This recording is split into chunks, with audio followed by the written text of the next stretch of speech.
Public service কমিশনের chairman. তিনি আমাদের গর্ব, বিশেষ করে সুপ্রশাসনের জন্য বিখ্যাত। বিশেষ অতিথি হিসেবে আমরা তাকে সাদর আমন্ত্রণ জানাই।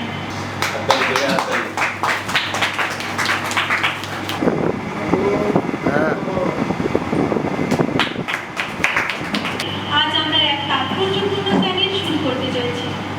আজকের উদ্বোধন অনুষ্ঠানটি এক প্যারাডাইস ডিগ্রি.অ্যাপের জন্য উৎসর্গীকৃত। ইতিমধ্যে আপনারা এই প্রতিষ্ঠানেরই খুব জনপ্রিয় একটা ইউটিউব চ্যানেল প্যারাডাইস ইনক্রেডিবলের সাথে পরিচিত হয়েছেন। প্রায় 100টার বেশি এপিসোড এখন জনপ্রিয়তা অর্জন করেছে। প্যারাডাইস টিভি চ্যানেলটির উদ্দেশ্য শুধু সিনেমা দেখানো নয়, অন্য যেসব টিভি আপনারা দেখে থাকেন সেই সমস্ত বিভিন্ন প্রকার টিভির সম্মিলিত সব উপকরণ সমৃদ্ধ এই চ্যানেলটি আপনারা এখন থেকে দেখতে পাবেন। পরিবেশন করে চমক দিতে চেষ্টা করেছিলেন, সেন্সরশিপে তারা আর দেখাতে পারছেন না। সবসময় উত্তেজক গরম মশলাদার খাবার যেমন শরীরের পক্ষে খারাপ, নানা রোগের কারণ হতে পারে, স্বাস্থ্যের পক্ষে হানিকর হতে পারে, তাদের চাহিদা বেশি দিন হতে পারে না। তেমনি উপযোগী, পুষ্টিকর, মুখরোচক, স্বাস্থ্যকর জিনিস বহুদিন যাবৎ আমাদের স্বাস্থ্যের কল্যাণে, সমাজের কল্যাণে ব্যবহৃত হয়। সেগুলির আবেদনে চিরস্থায়ী। পরবর্তী পর্যায়ে গুণসম্পন্ন, বিশেষ করে যদি সেগুলো সেন্সর পরিপূর্ণ না হয়, তাহলে সেই সব বিনোদন সামগ্রী আমাদের জীবনধারাকে সুস্থভাবে পরিচালিত করে। ভাইরাসে আজ পৃথিবী ছেয়ে গেছে, তা সে যে কোনো ক্ষেত্রেই হোক, সেক্স বা অন্যান্য কোনো সামাজিক বিষয়।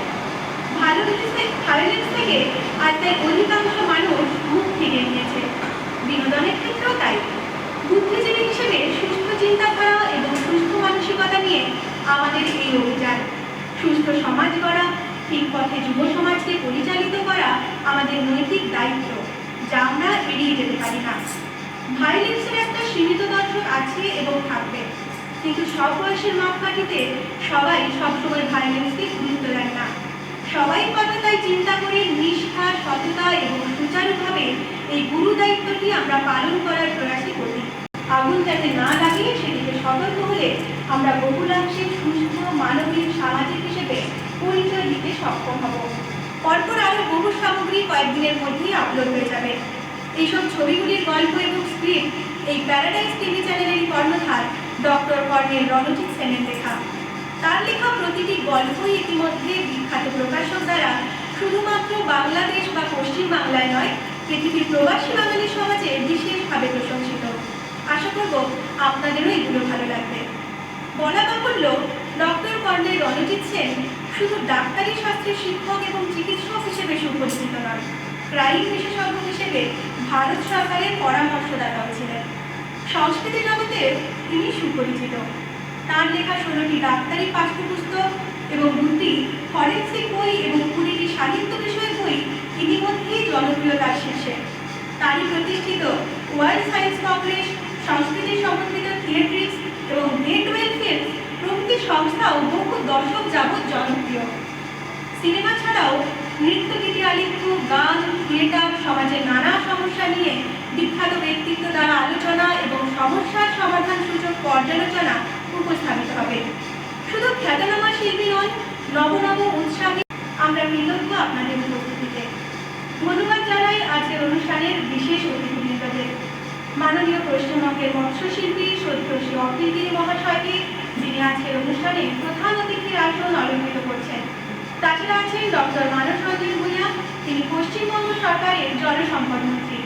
তিনি স্বরাষ্ট্র মন্ত্রী ছাড়াও আমাদের মধ্যে উপস্থিত রয়েছেন সিটি সিভিল কোর্টের চিফ জাস্টিস শ্রদ্ধেয় শ্রী উত্তম শাহ, ব্যাংশাল কোর্টের মাননীয় বিচারপতি সুচিত্রা দেব, শ্রদ্ধেয় শ্রী নবরাজেন মুখার্জি, প্রাক্তন পুলিশ কমিশনার এবং হিউম্যান রাইটস কমিশনের chairman doctor Debi Prasad Tiwari, director Birla তারামণ্ডল, শ্রদ্ধেয় শ্রী দেবাশিস ঘোষ মহাশয়, যিনি পশ্চিমবঙ্গ পাবলিক সার্ভিস কমিশনের চেয়ারম্যান, শ্রী নিশাদ পারভেজ, প্রাক্তন director CID, Pradip Saha, director institute of psychiatry.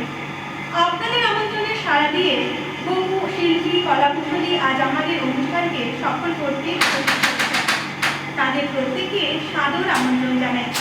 এই চ্যানেলটি প্রতিষ্ঠিত করতে সাহায্য করেছেন রিপন মণ্ডল, ফাল্গুনী সান্যাল এবং সাক্ষ্য সিংহ রায়।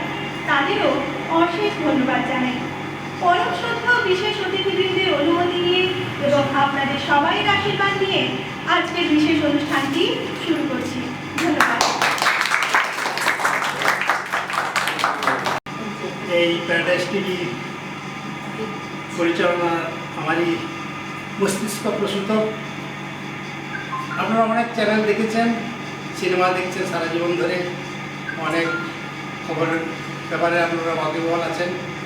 আমি একটা এমন চ্যানেল চেয়েছিলাম যেটা শুধু সিনেমা জগতে প্রসিদ্ধ হবে না, গতানুগতিক ধারা থেকে বেরিয়ে এসে নতুন কাহিনী নিয়ে, নতুন ভাব নিয়ে নতুন সিনেমা প্রস্তুত হবে, আমরা আপনাদের সামনে উপস্থাপিত করতে পারবো, এটাই আমি চেয়েছি।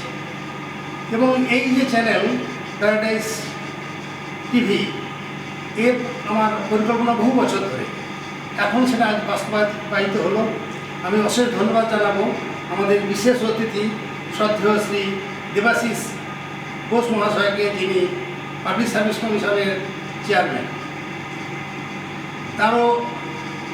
তার সঙ্গে আমার বহুদিনের সম্পর্ক, তিনি আমাকে খুবই স্নেহ করেন এবং তার আশীর্বাদ নিয়ে তার উপস্থিতিতে আমরা এই যাত্রা শুরু করছি। অনেকে আজকে আসার কথা ছিল, বিশেষ করে মন্ত্রীরা, তারা পশ্চিম মেদিনীপুরে তারা দুজনেরই এমএলএ। দুর্ভাগ্যবশত কয়েকদিন ধরে বর্ষার জন্য বাঁধ ভেঙে নিয়ে যাওয়ার জন্য তারা পার্সোনালি তারা প্রেজেন্ট থাকতে পারবেন না। তাই ভার্চুয়াল ওয়েতে তাদের আশীর্বাদ আমাদের উপর বর্ষিত হবে, এটুকু আশা করি। ঘোষ মহাশয়কে অনুরোধ করব তার মূল্যবান বক্তব্য পেশ করার জন্য। ধন্যবাদ স্যার। ওনাকে কৃতজ্ঞতা জানাচ্ছি আমাকে ডাকার জন্য। ওনার সঙ্গে আমার অনেক দিনের সম্পর্ক। আমি যখন হেলথ ডিপার্টমেন্টে ছিলাম, উনি তখন হেলথ রিক্রুটমেন্ট বোর্ডে ছিলেন, তখন থেকেই ওনার সঙ্গে আমার ঘনিষ্ঠতা। তো আমি খেয়াল করেছি নানা সময় নানাভাবে নতুন জিনিস করার খুব ওনার ইচ্ছে। তো এটাও একটা নতুন জিনিস উনি করছেন। আমি আশা রাখি এই প্রচেষ্টা সফল হবে এবং যে উদ্দেশ্য নিয়ে উনি করছেন সেটা অত্যন্ত সময় উপযোগী। তাদের চিন্তা ভাবনা এগুলোকে পরিবর্তন করতে পারেন যদি আজকে মানুষের পাশে দাঁড়ায়। তা না হলে তো আমরা মানব জাতি হিসেবে সার্ভাইভ করতে পারবো না। আমাদের প্রত্যেকের পাশে দাঁড়ানো দরকার, যেটা এখন আমাদের খুব অভাব আছে। ওই সিরিয়ালও দেখবেন সারাদিন দেখাচ্ছে, এর সঙ্গে ওর ঝগড়া, তার সঙ্গে তার ঝগড়া, এই আর দেখতে ইচ্ছে পারে না। তো নতুন কিছু দেখান, নতুন কিছু করুন। আমি আপনাদের শুভেচ্ছা অভিনন্দন জানাচ্ছি নতুন একটা প্রচেষ্টা করার জন্য। আশা রাখছি যে আপনাদের প্রচেষ্টা হতে হবে, সফল হবে। নমস্কার। আপনার আশীর্বাদ থাকলে আমরা নিশ্চয়ই নতুনভাবে সময় তৈরি করতে পারবো। সত্যি কথা বলতে কি, যেসব সিরিয়ালগুলো হয় কখনো কখনো ইচ্ছা হয় যে সময় কাটানোর জন্য একটু দেখি, বিশেষ করে এই করোনা বাজারে। আমি তো ওই সময় প্রায় 24 ঘন্টায় প্রায় ব্যস্ত থাকি, 16-8 ঘন্টা মিনিমাম লেখাপড়া করতে, কাজের জন্য ব্যস্ত থাকি। কখনো কখনো মনে হয় যে একটু সিরিয়াল একটু করে একটু মনটাকে রিক্রিয়েট করি টু সেন্সে, কিন্তু দেখা যায় রিক্রিয়েশন হবে যে বরং আরও বিরক্তি হয়, বরং আমি চাই যে এটা বন্ধ করে দিই। হ্যাঁ, তার চেয়ে চুপচাপ বসে থাকা ভালো না, টিভি খোলার থেকে চুপচাপ বসে থাকা ভালো, এরকম স্ট্যান্ডার্ড হয়ে গেছে। সুতরাং অনেক শিল্পী আছেন, তারা হয়তো খুশি, তাদের হয়তো পেট রোজগারের ব্যাপার আছে, কিন্তু টু সেন্সে আমি বলবো যে খারাপ জিনিস না দেখা থেকে না দেখাই কোনো কিছু খারাপ জিনিস বা অরুচিকর জিনিস যদি না দেখি আমরা, সেগুলো মন ভালো থাকবে। আমি ডাক্তার হিসেবে সেটুকু বলতে পারবো, তার মনে প্রশান্তি থাকবে। হ্যাঁ, শুধু এই সিনেমা দেখা বা ওই একই রকম কাহিনীর ঢামাডোলের শরীরটাকে না ভাসিয়ে দিয়ে বা মনটাকে না ভাসিয়ে দিয়ে এগুলো যদি আমরা করি খুবই ভালো হবে। সুতরাং সেই ধরনের প্রজেক্ট নিয়ে আমি এগিয়ে এসেছি। আপনার পাশে থাকুন। স্যারকেও অশেষ ধন্যবাদ জানাই, তিনি মূল্যবান, খুবই ব্যস্ত মানুষ আমি জানি। হ্যাঁ, তিনি তার সঙ্গে হয়তো আমার খুব বেশি বছরের পরিচয় না, তবু ওর যা সান্নিধ্য পেয়েছি, তার যা উপদেশ পেয়েছি বা আশীর্বাদ পেয়েছি, সে আমি নিজেকে ধন্য মনে করছি। তার মধ্যে আমরা সময় করে এখানে উপস্থিত হয়েছেন, তাকে ধন্যবাদ দিয়ে ছোটো করবো না। এই বলে আমি আর বর্তমানে এখন বক্তব্য শেষ করছি। অন্যান্য যারা আছেন তাদের সঙ্গে আমরা একটু লিঙ্ক করে ভার্চুয়াল ওয়েতে বা যারা আসবেন তার সঙ্গে আপনাদের পরিচয় করে দেবো। তাদের শুভেচ্ছা নিয়ে আমরা এগিয়ে চলব। অসংখ্য ধন্যবাদ। সাময়িকভাবে আপনাদের থেকে একটু ছুটি দিচ্ছি। দেবাশিস ঘোষ মহাশয়, শ্রদ্ধেয় চেয়ারম্যান,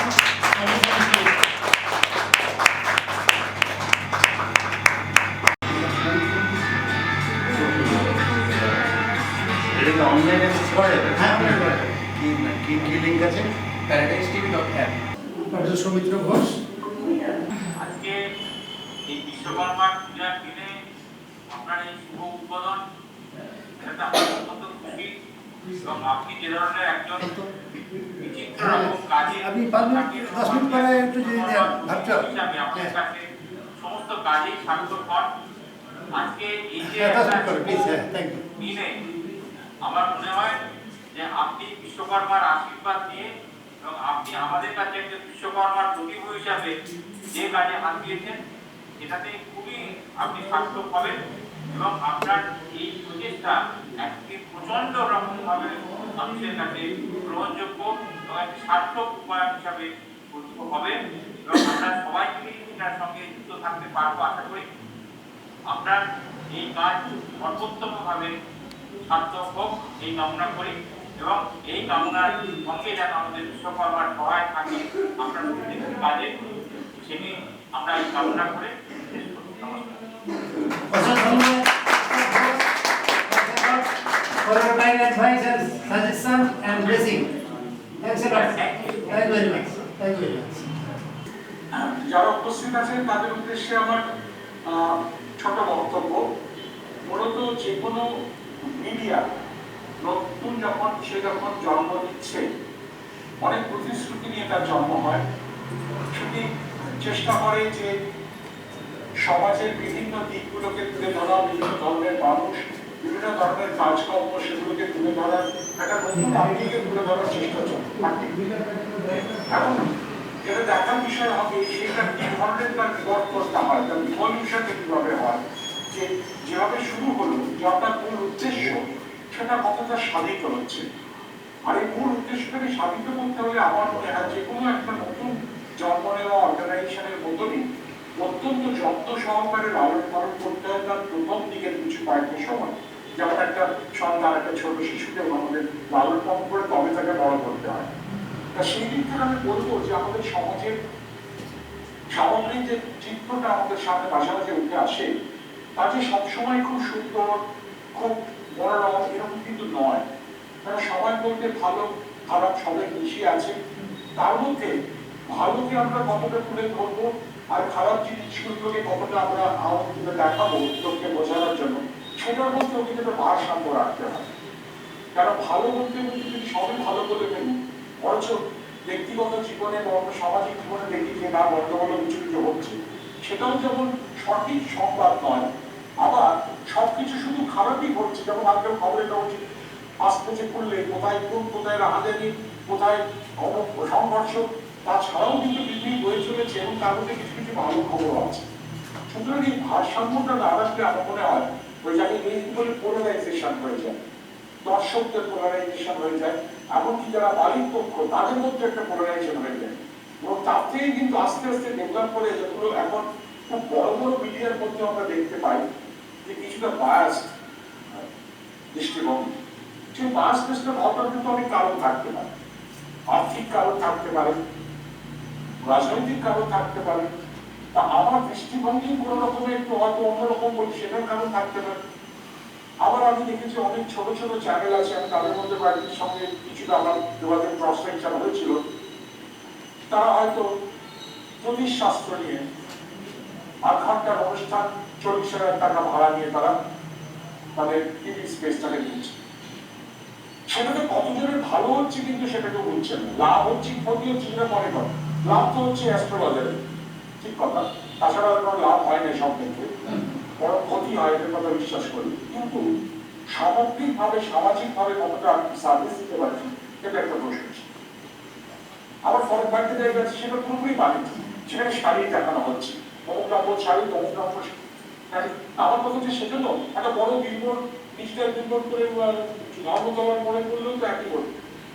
তার জন্য টেলিভিশন চ্যানেলে তাকে ব্যবহার করাটার মাধ্যমটা কি, মানে সেখানে কোনো সৎ উদ্দেশ্য থাকার থেকেও বাণিজ্যিক উদ্দেশ্য থাকতে পারে। সুতরাং এই প্যারাডাইস টেলিভিশন টিভি যারা কর্মকর্তা এবং যারা নীতি নির্ধারক তাদেরকে আগে ঠিক করতে হবে তারা কি চান। তাহলে আমি সত্যি জানি না এই মুহূর্তে পুরো প্ল্যানিং প্রোগ্রাম আমাকে অর্ডার করে ডক্টর শেখ বলেছে বলে আমি ওনাকে পছন্দ করি, ওনার সঙ্গে অনেকদিন পরিচয় বলে আমি আসতে রাজি হয়েছি এবং কিছু বলছি। হয়তো সেই বলাগুলো সব কিছু যে রেলেভেন্ট হবে তেমন নয়, কারণ আমি ডিটেলসটা জানি না। Let me very frank about. তবে একটাই মনে করি, নতুন কোনো মানে শিশু জন্মগ্রহণ করবে, সেই শিশু যে বড় হয়ে ভালো হয়ে নতুন ইচ্ছা দেখাবে, এই আশাটা করার মতনই নতুন একটা টেলিভিশন চ্যানেল আসছে, সেজন্য একটু অন্যরকম হয়। আমাদের যে অবক্ষয়ের মধ্যে দিয়ে আমরা যাচ্ছি, মানে বুড়ো হয়েছি বলে যে অবক্ষয় করছি তা নয়। আমাদের সমাজে বিশেষ করে পশ্চিমবঙ্গের বাঙালিদের মধ্যে সেলিব্রেশন অফ মিডিওক্রিটি, মধ্য মেধার জয়। এখানে এক্সিলেন্ট লোকেদের কোনো জায়গা নেই। এক্সিলেন্ট লোকেদের কোনো একটা মধ্যে খুব বার করে এই তুমিও কিন্তু আমারই মতো, এইটাকে যতক্ষণ না প্রমাণ করতে পারছি আমরা থেমে থাকি। আর আমরা আরেকটা জিনিস ভীষণভাবে করবো, এই তো এটা করেছে কিন্তু বলাটার মধ্যে ভীষণ অভ্যাস হয়ে গেছে। সবসময় একটা করতে অথচ ভুলে যায় আমার কতগুলো খোঁজ আছে, আমি কত জিনিস পাই। এই কিছুক্ষণ আগে বর্ধমান ইউনিভার্সিটি প্রায় 40 জন প্রফেসরের ক্লাস নিচ্ছিলাম, তাদেরকে আমি বললাম, যখন বলি এইটা ভালো নয়, ওই লোকটা ভালো নয়, ওই পার্টিটা ভালো নয়, এই পাশের বাড়িতে ওখানে গন্ডগোল করে, একবারও কি আমরা ভেবে দেখেছি আমি কতটা গন্ডগোল করি? আমি যখন উপরে সেগুলো সব ঠিক আছে, যখন মেনে করছি সব বলবো। এখন আমাদের জীবনের মানোন্নয়নের মাপকাঠি কি হয়ে গেছে বলুন তো? সপ্তাহে একদিন মলে বেড়াতে যাবো, 2 দিন বাইরে খেতে যাবো, বছরে 4 বার একটু রিসোর্টে আশেপাশে ঘুরে আসা, আর পয়সা যদি থাকতে ইউরোপে একবার বছরে যাওয়া, একটা গাড়ি আর একটা সুন্দর বাড়ি, ব্যাস আমার সফল। এটা আমরা সত্যি বুঝতে পারি না যে সাফল্যের সঙ্গে এগুলোর কোনো সম্পর্ক নেই। মানবিক ভাবে বড় হতে গেলে পরস্পরের ভালো চাইতে। আমার প্রতিবেশীর থেকে আমি কি করে টপকে যাবো, বা আমার ছেলেটা হয়তো পড়াশোনায় তত ভালো নয়, কিন্তু পার্টির লোককে ধরে কিভাবে ওপরে উঠে যাবে, চাকরি না পাবে। এই কনসেপ্ট যতদিন যাবে না ততদিন ভালো কিছু করে উঠতে পারে না। এটাই আমি সব থেকে বলি। আমরা সবাই চেষ্টা করি আসুন সমাজ থেকে সুস্থ করতে, যদি সত্যি আপনাদের সেই মতবাদ থাকে। চেষ্টা করি যাতে নিজের পায়ে সমাজে দাঁড়াতে পারে সবাই। ওই হেল্প দিয়ে কোনোদিন এটা কাজ করেনি, হেল্প দিয়ে শুধু ভোট কেনা গেছে আর কিচ্ছু। আমি 1000 টাকা দিচ্ছি, আপনি আমায় সাহায্য করবেন আমার কাছে, আরেকজন 1200 টাকা যদি আপনি তার কাছে চলে যান, হেল্পের নিয়মই থাকে।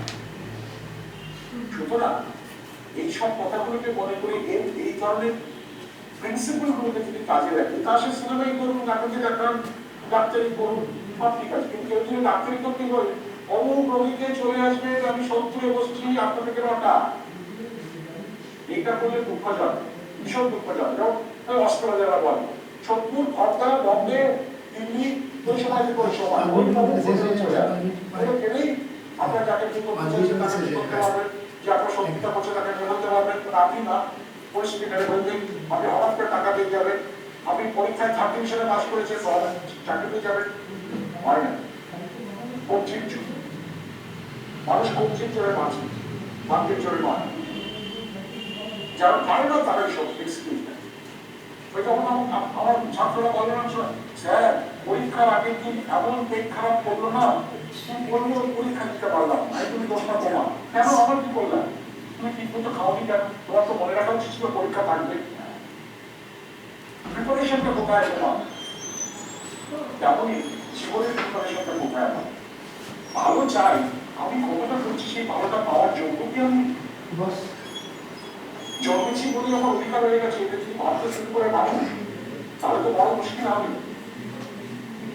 আমার ক্ষমতা আছে সেই জন্য আমি অধিকার চাইছি, সেই চিন্তাটা কখন আসবে? আমার দেখে শিক্ষা আছে চাইছি, আমার মাথায় শুভবুদ্ধি আছে সেই জন্য চাইছি সবার জন্য। তাই আমি আছি সুতরাং আমি চাইছি। কদিন চলবে এ মানবে,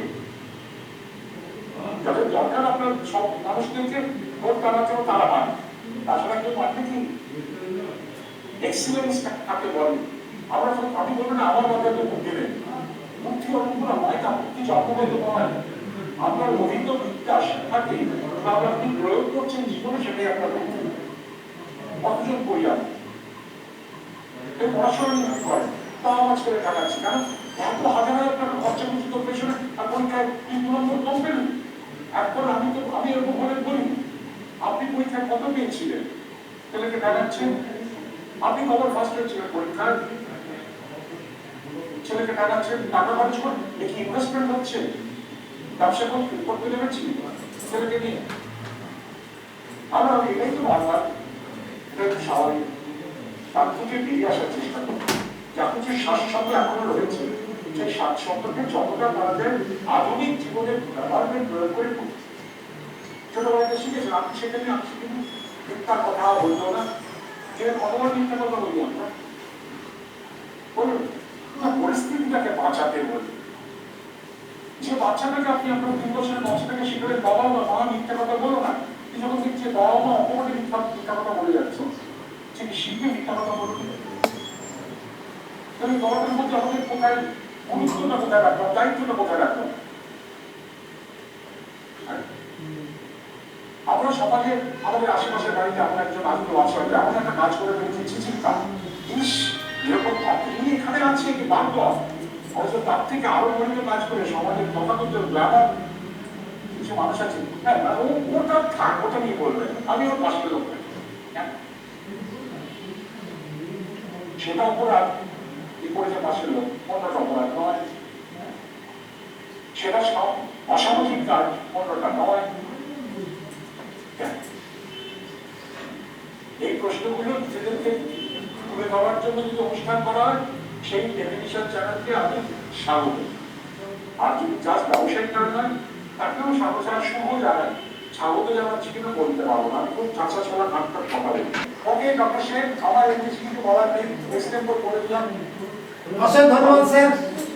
আমার স্যার মনে থাকবে, তবে এটা তো যেহেতু কমার্শিয়াল প্ল্যাটফর্ম না, তার তো সিনেমা বানাতে পারতাম, কিন্তু চাই যে পাবলিক কিছু হোক, আপনাদের মতো কিছু লোক থাকবে, আমার সাথে কথা হয়েছে, আপনারা ইন্টারভিউতে আমি বিড়লা ব্র্যান্ডেও যাবো একদিন, হ্যাঁ সেগুলো আমরা প্রকাশ করবো, আমরা ইন্টারভিউ নেবো। আপনি ধরুন হ্যাঁ স্পেস সায়েন্সের আপনি একজন ভেটারেন লোক, পৃথিবীর বিখ্যাত, শুধু ইন্ডিয়া কেন, অসাধারণ বাস্তবমুখী বক্তব্য রেখেছেন উনি। স্পেস সায়েন্সে আপনি ভেটারেন লোক, অবশ্যই ধন্যবাদ জানাই।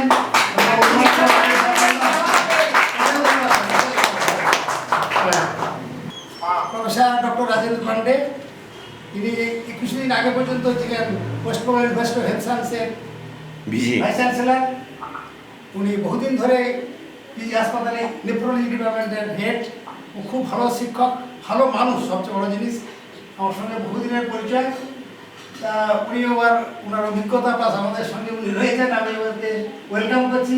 Thank you sir, most welcome, good afternoon, please বলুন স্যার। হ্যাঁ সরি আমরা ডিস্টার্ব করলাম, চেম্বারে আমি ব্যস্ত আছি। হ্যাঁ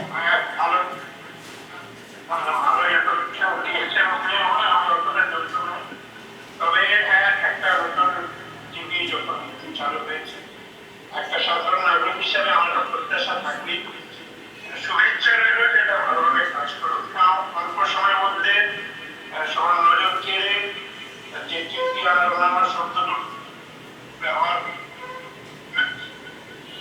সেটা অতিক্রম করে বিশেষ স্থান তৈরি করে দেবে। একজন ডাক্তার হিসেবে আমার প্রতি একটা প্রত্যাশা থাকবে যে কিছু সময় মানুষকে আগে করার জন্য প্রত্যেক দিনই যাতে হেলথের জন্য দেওয়া হয়, বিভিন্ন চিন্তা ডিসকাস করার সুযোগ যাতে ডাক্তাররা পান, পাবলিক হেলথের যেগুলো মূল্য বিভিন্ন অর্গান দেওয়াতে সেগুলোর জন্য যাতে একটা সুযোগ থাকে ডিসকাশনে।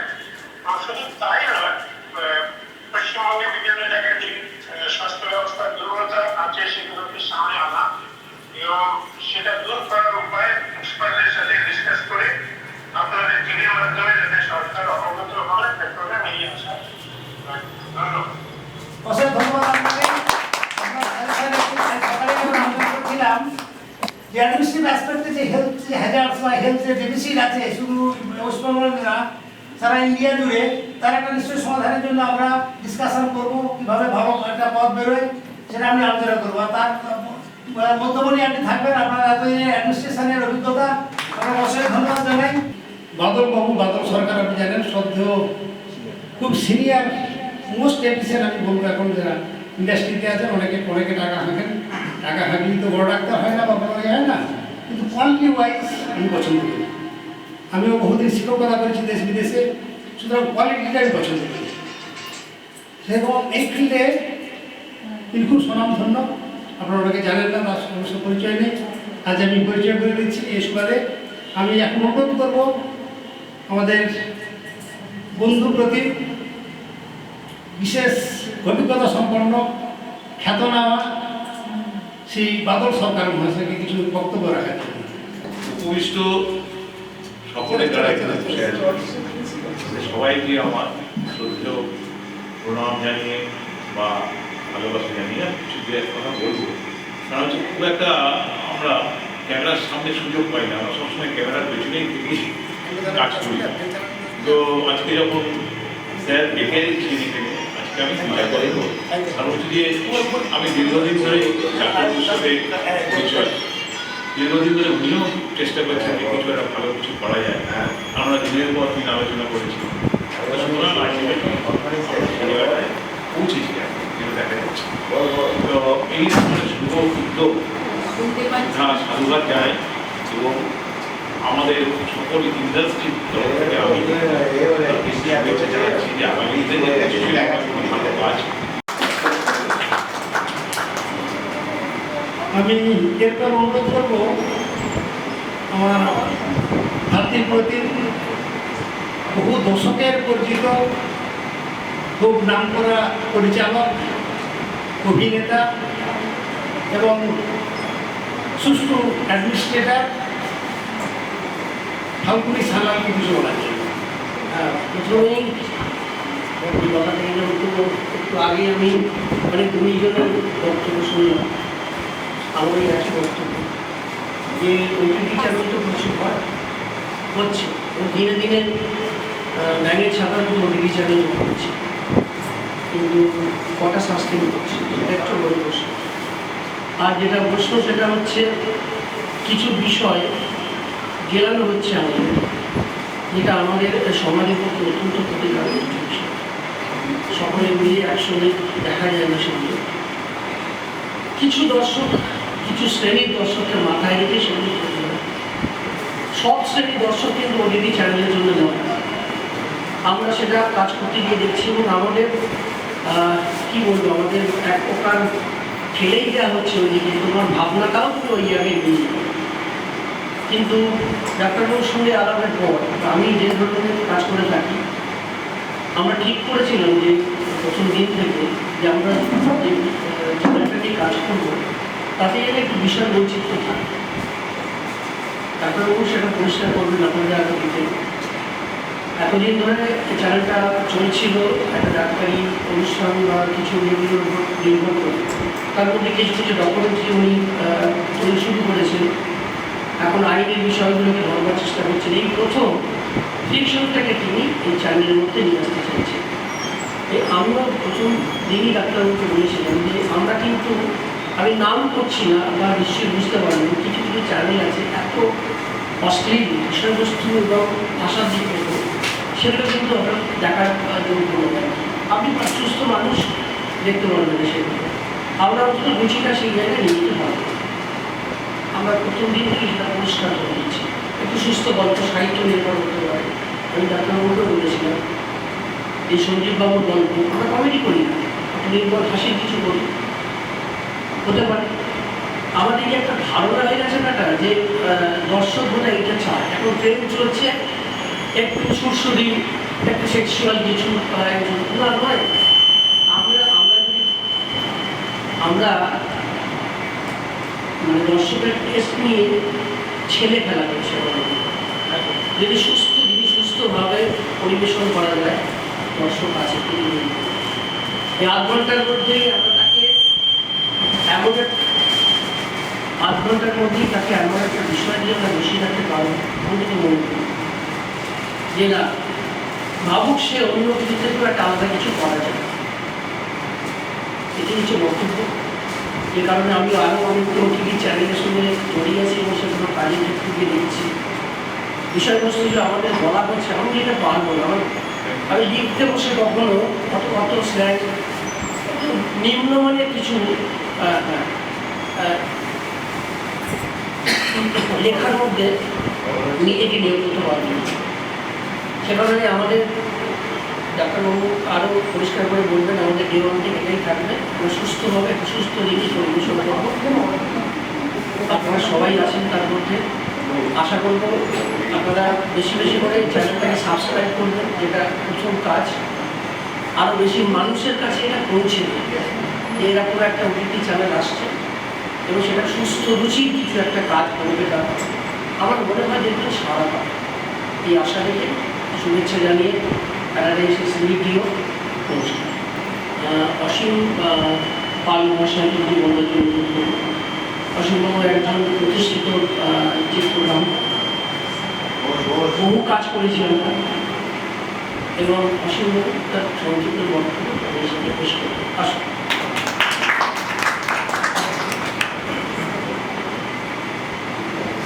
নমস্কার। আমার নতুন করে বলার কিছু আছে বলে মনে করি না। আমাদের যারা সুরক্ষা ছিলেন তারা নিশ্চয়ই তারা যা বলে গেছে, আমারও একই বক্তব্য। ব্যাপারটা হচ্ছে যে ডাক্তারবাবু একটু যখন আমাকে বললেন এরকম একটা কিছু করবেন, আমি আমার শুনে খুব ভালো লেগেছে। এবং অন্যান্য অনেক চ্যানেল আছে, তাদের থেকে একটু অন্যরকম কিছু লোকের কাছে প্রেজেন্ট করতে চাইছি। এইটা শুনে আরও ভালো লেগেছে। কারণ আমরা তো সবসময় ক্যামেরার পিছনে বা কাজ করেই যাই, ওটা অন্য কিছু অন্যভাবে ভালোভাবে অন্যরকমভাবে আসুক, এটা আমরা সবাই চাই। সবাই একটু অন্যরকম কিছু দেখতে চাই সবসময়। তো সেটাই যদি আমরা এই চ্যানেলের মাধ্যমে আনতে পারি, আমার মনে হয় মানে সবারই ভালো লাগবে। এবং আমি আগামী দিনে আশা রাখবো যে এই চ্যানেলটা প্যারাডাইস অনেক দূর অবধি যাবে। এবং আমরা যারা পেছনে কাজ করি, ডাক্তারবাবু এই চ্যানেলের পেছনেও আমরা সবসময় আছি।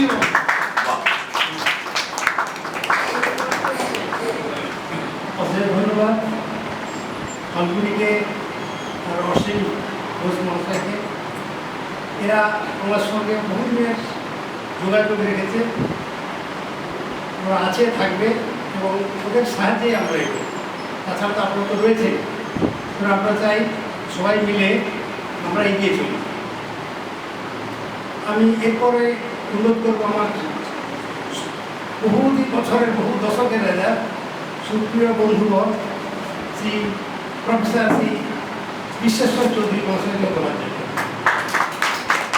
আমাদের বহুদিনে আমরা একসঙ্গে কাজ করেছি। ডক্টর কর্নেল রণজিৎ সেন মহাশয়, তিনি আমি তাকে অত্যন্ত শ্রদ্ধা করি, কেন তার মধ্যে যে বহুমুখী প্রতিভার পরিচয় আমি পেয়েছি বিভিন্ন রকম কর্মকাণ্ডের মধ্যে দিয়ে।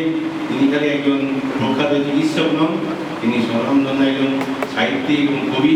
তার অসামান্য সব অবদান আছে সাহিত্য জগতে, রবীন্দ্রনাথ থেকে আরম্ভ করে, এবং তার এই বই এবং সাহিত্য আমাদের মুখ্যমন্ত্রী থেকে আরম্ভ করে বহু বিশিষ্ট গুরুজনেরা সাধুবাদ জানিয়েছে। বহু বিশিষ্ট শিল্পী থেকে আরম্ভ করে বহু প্রখ্যাত চিকিৎসকরা তার প্রশংসায় পঞ্চম করেছেন। তার এই বহুমুখী প্রতিভাকে আমি স্বাগত জানাই। তিনি আজকে আমাদের এই প্যারাডাইস টিভি করলেন, উদ্বোধন করলেন, এবং এই প্যারাডাইস টিভির মধ্যে দিয়ে আমি আশা রাখি যে খালি বিনোদন নয়, মানুষের বিনোদন জিনিস আমরা টিভির মধ্যে যে বিনোদন পাই, এখন বিভিন্ন রকম চ্যানেলে আমরা দেখতে পাই, বেশিরভাগই শিক্ষামূলক কোনো জিনিস থাকে না। আমি একটা শিক্ষা জগতে প্রায় 38 বছর যাদবপুর ইউনিভার্সিটি এবং কল্যাণী ইঞ্জিনিয়ারিং কলেজের সঙ্গে যুক্ত রয়েছি। তাতে দেখি যে এখন যে নতুন প্রতিভা, এই প্রজন্মে যে ছাত্রছাত্রীরা রয়েছে, তারা নতুন করে কিছু শিক্ষা বা উদ্ভাবনী শক্তি পরিচয় পাক, তাদের মেধা এবং প্রতিভাকে যথাযথ সম্মান দিয়ে নতুন প্রজন্মের প্রতিভাকে টেনে আনবেন। উনি এই টিভি প্যারাডাইস টিভির মাধ্যম দিয়ে তাতে সাহিত্য থেকে আরম্ভ করে, শিক্ষা থেকে আরম্ভ করে, স্বাস্থ্য থেকে আরম্ভ করে বিভিন্ন রকম টপিকস থাকবে, এবং বিভিন্ন অ্যাসপেক্টে বিভিন্ন সময় বিভিন্ন রকম সমালোচনা হবে, শিক্ষামূলক আলোচনা হবে, এবং তার থেকে নতুন নতুন জ্ঞান অর্জন করবে। যে কোনো জিনিস আমরা যদি আলোচনার মাধ্যমে ছাত্রদের কাছে পৌঁছে দিতে পারি এবং সেই থেকে যদি তারা জ্ঞান অর্জন করে, তাহলে সেটাই আমাদের দেশের একটা সম্পদ হবে। এবং আগামী দিনে এই ছাত্র এবং নতুন ধরনের যে প্রজন্মের প্রতিভা এবং মেধা আমাদের দিশা দেখাবে, অগ্রণী ভূমিকা নেবে, বাংলা তথা ভারতবর্ষকে এগিয়ে নিয়ে যাবে। তাই আমরা ডক্টর কর্নেল রণজিৎ সেনের কাছে আমরা আবেদন রাখছি যে এই টিভির মাধ্যমে সারা বাংলা খালি নয়, সারা ভারতবর্ষে এমন নজির সৃষ্টি করতে হবে যে যেখানে স্বাস্থ্য থেকে আরম্ভ করে, শিক্ষা থেকে আরম্ভ করে বিভিন্ন রকম টপিক্সের উপর আলোচনা হবে এবং সেই আলোচনার মাধ্যমে সারা বাংলার মেধা এবং প্রতিভাকে সামনে তুলে ধরবো আমরা। তাদের মধ্যে থেকে শিক্ষার বিস্তার হবে এবং আগামী দিনে আমরা অগ্রণী ভূমিকা নিয়ে বাংলা নতুন করে দিশা দেখাবে এই আশা রেখে এবং প্যারাডাইস টিভির সাফল্য কামনা করে আমি আমার বক্তব্য শেষ করি এবং ডক্টর রঞ্জিত সেনকে অশেষ ধন্যবাদ জানালাম তার এই অসামান্য অবদানের জন্য। Overall incharge of institute of psychiatry যাদের মৌসুম হয় এবং সেখানে চিকিৎসা করার জন্য পীঠস্থান যেটা কমরেড ওয়েস্ট বেঙ্গলের তার উনি প্রধান। তা আমি তাকে অনুরোধ করবো অতিথির আসন গ্রহণ করার জন্য প্লিজ।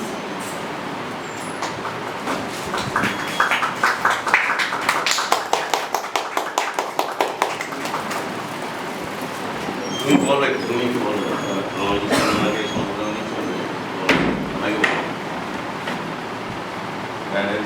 সমাপকে বরণ করে নিচ্ছেন ডক্টর রঞ্জিত সেন।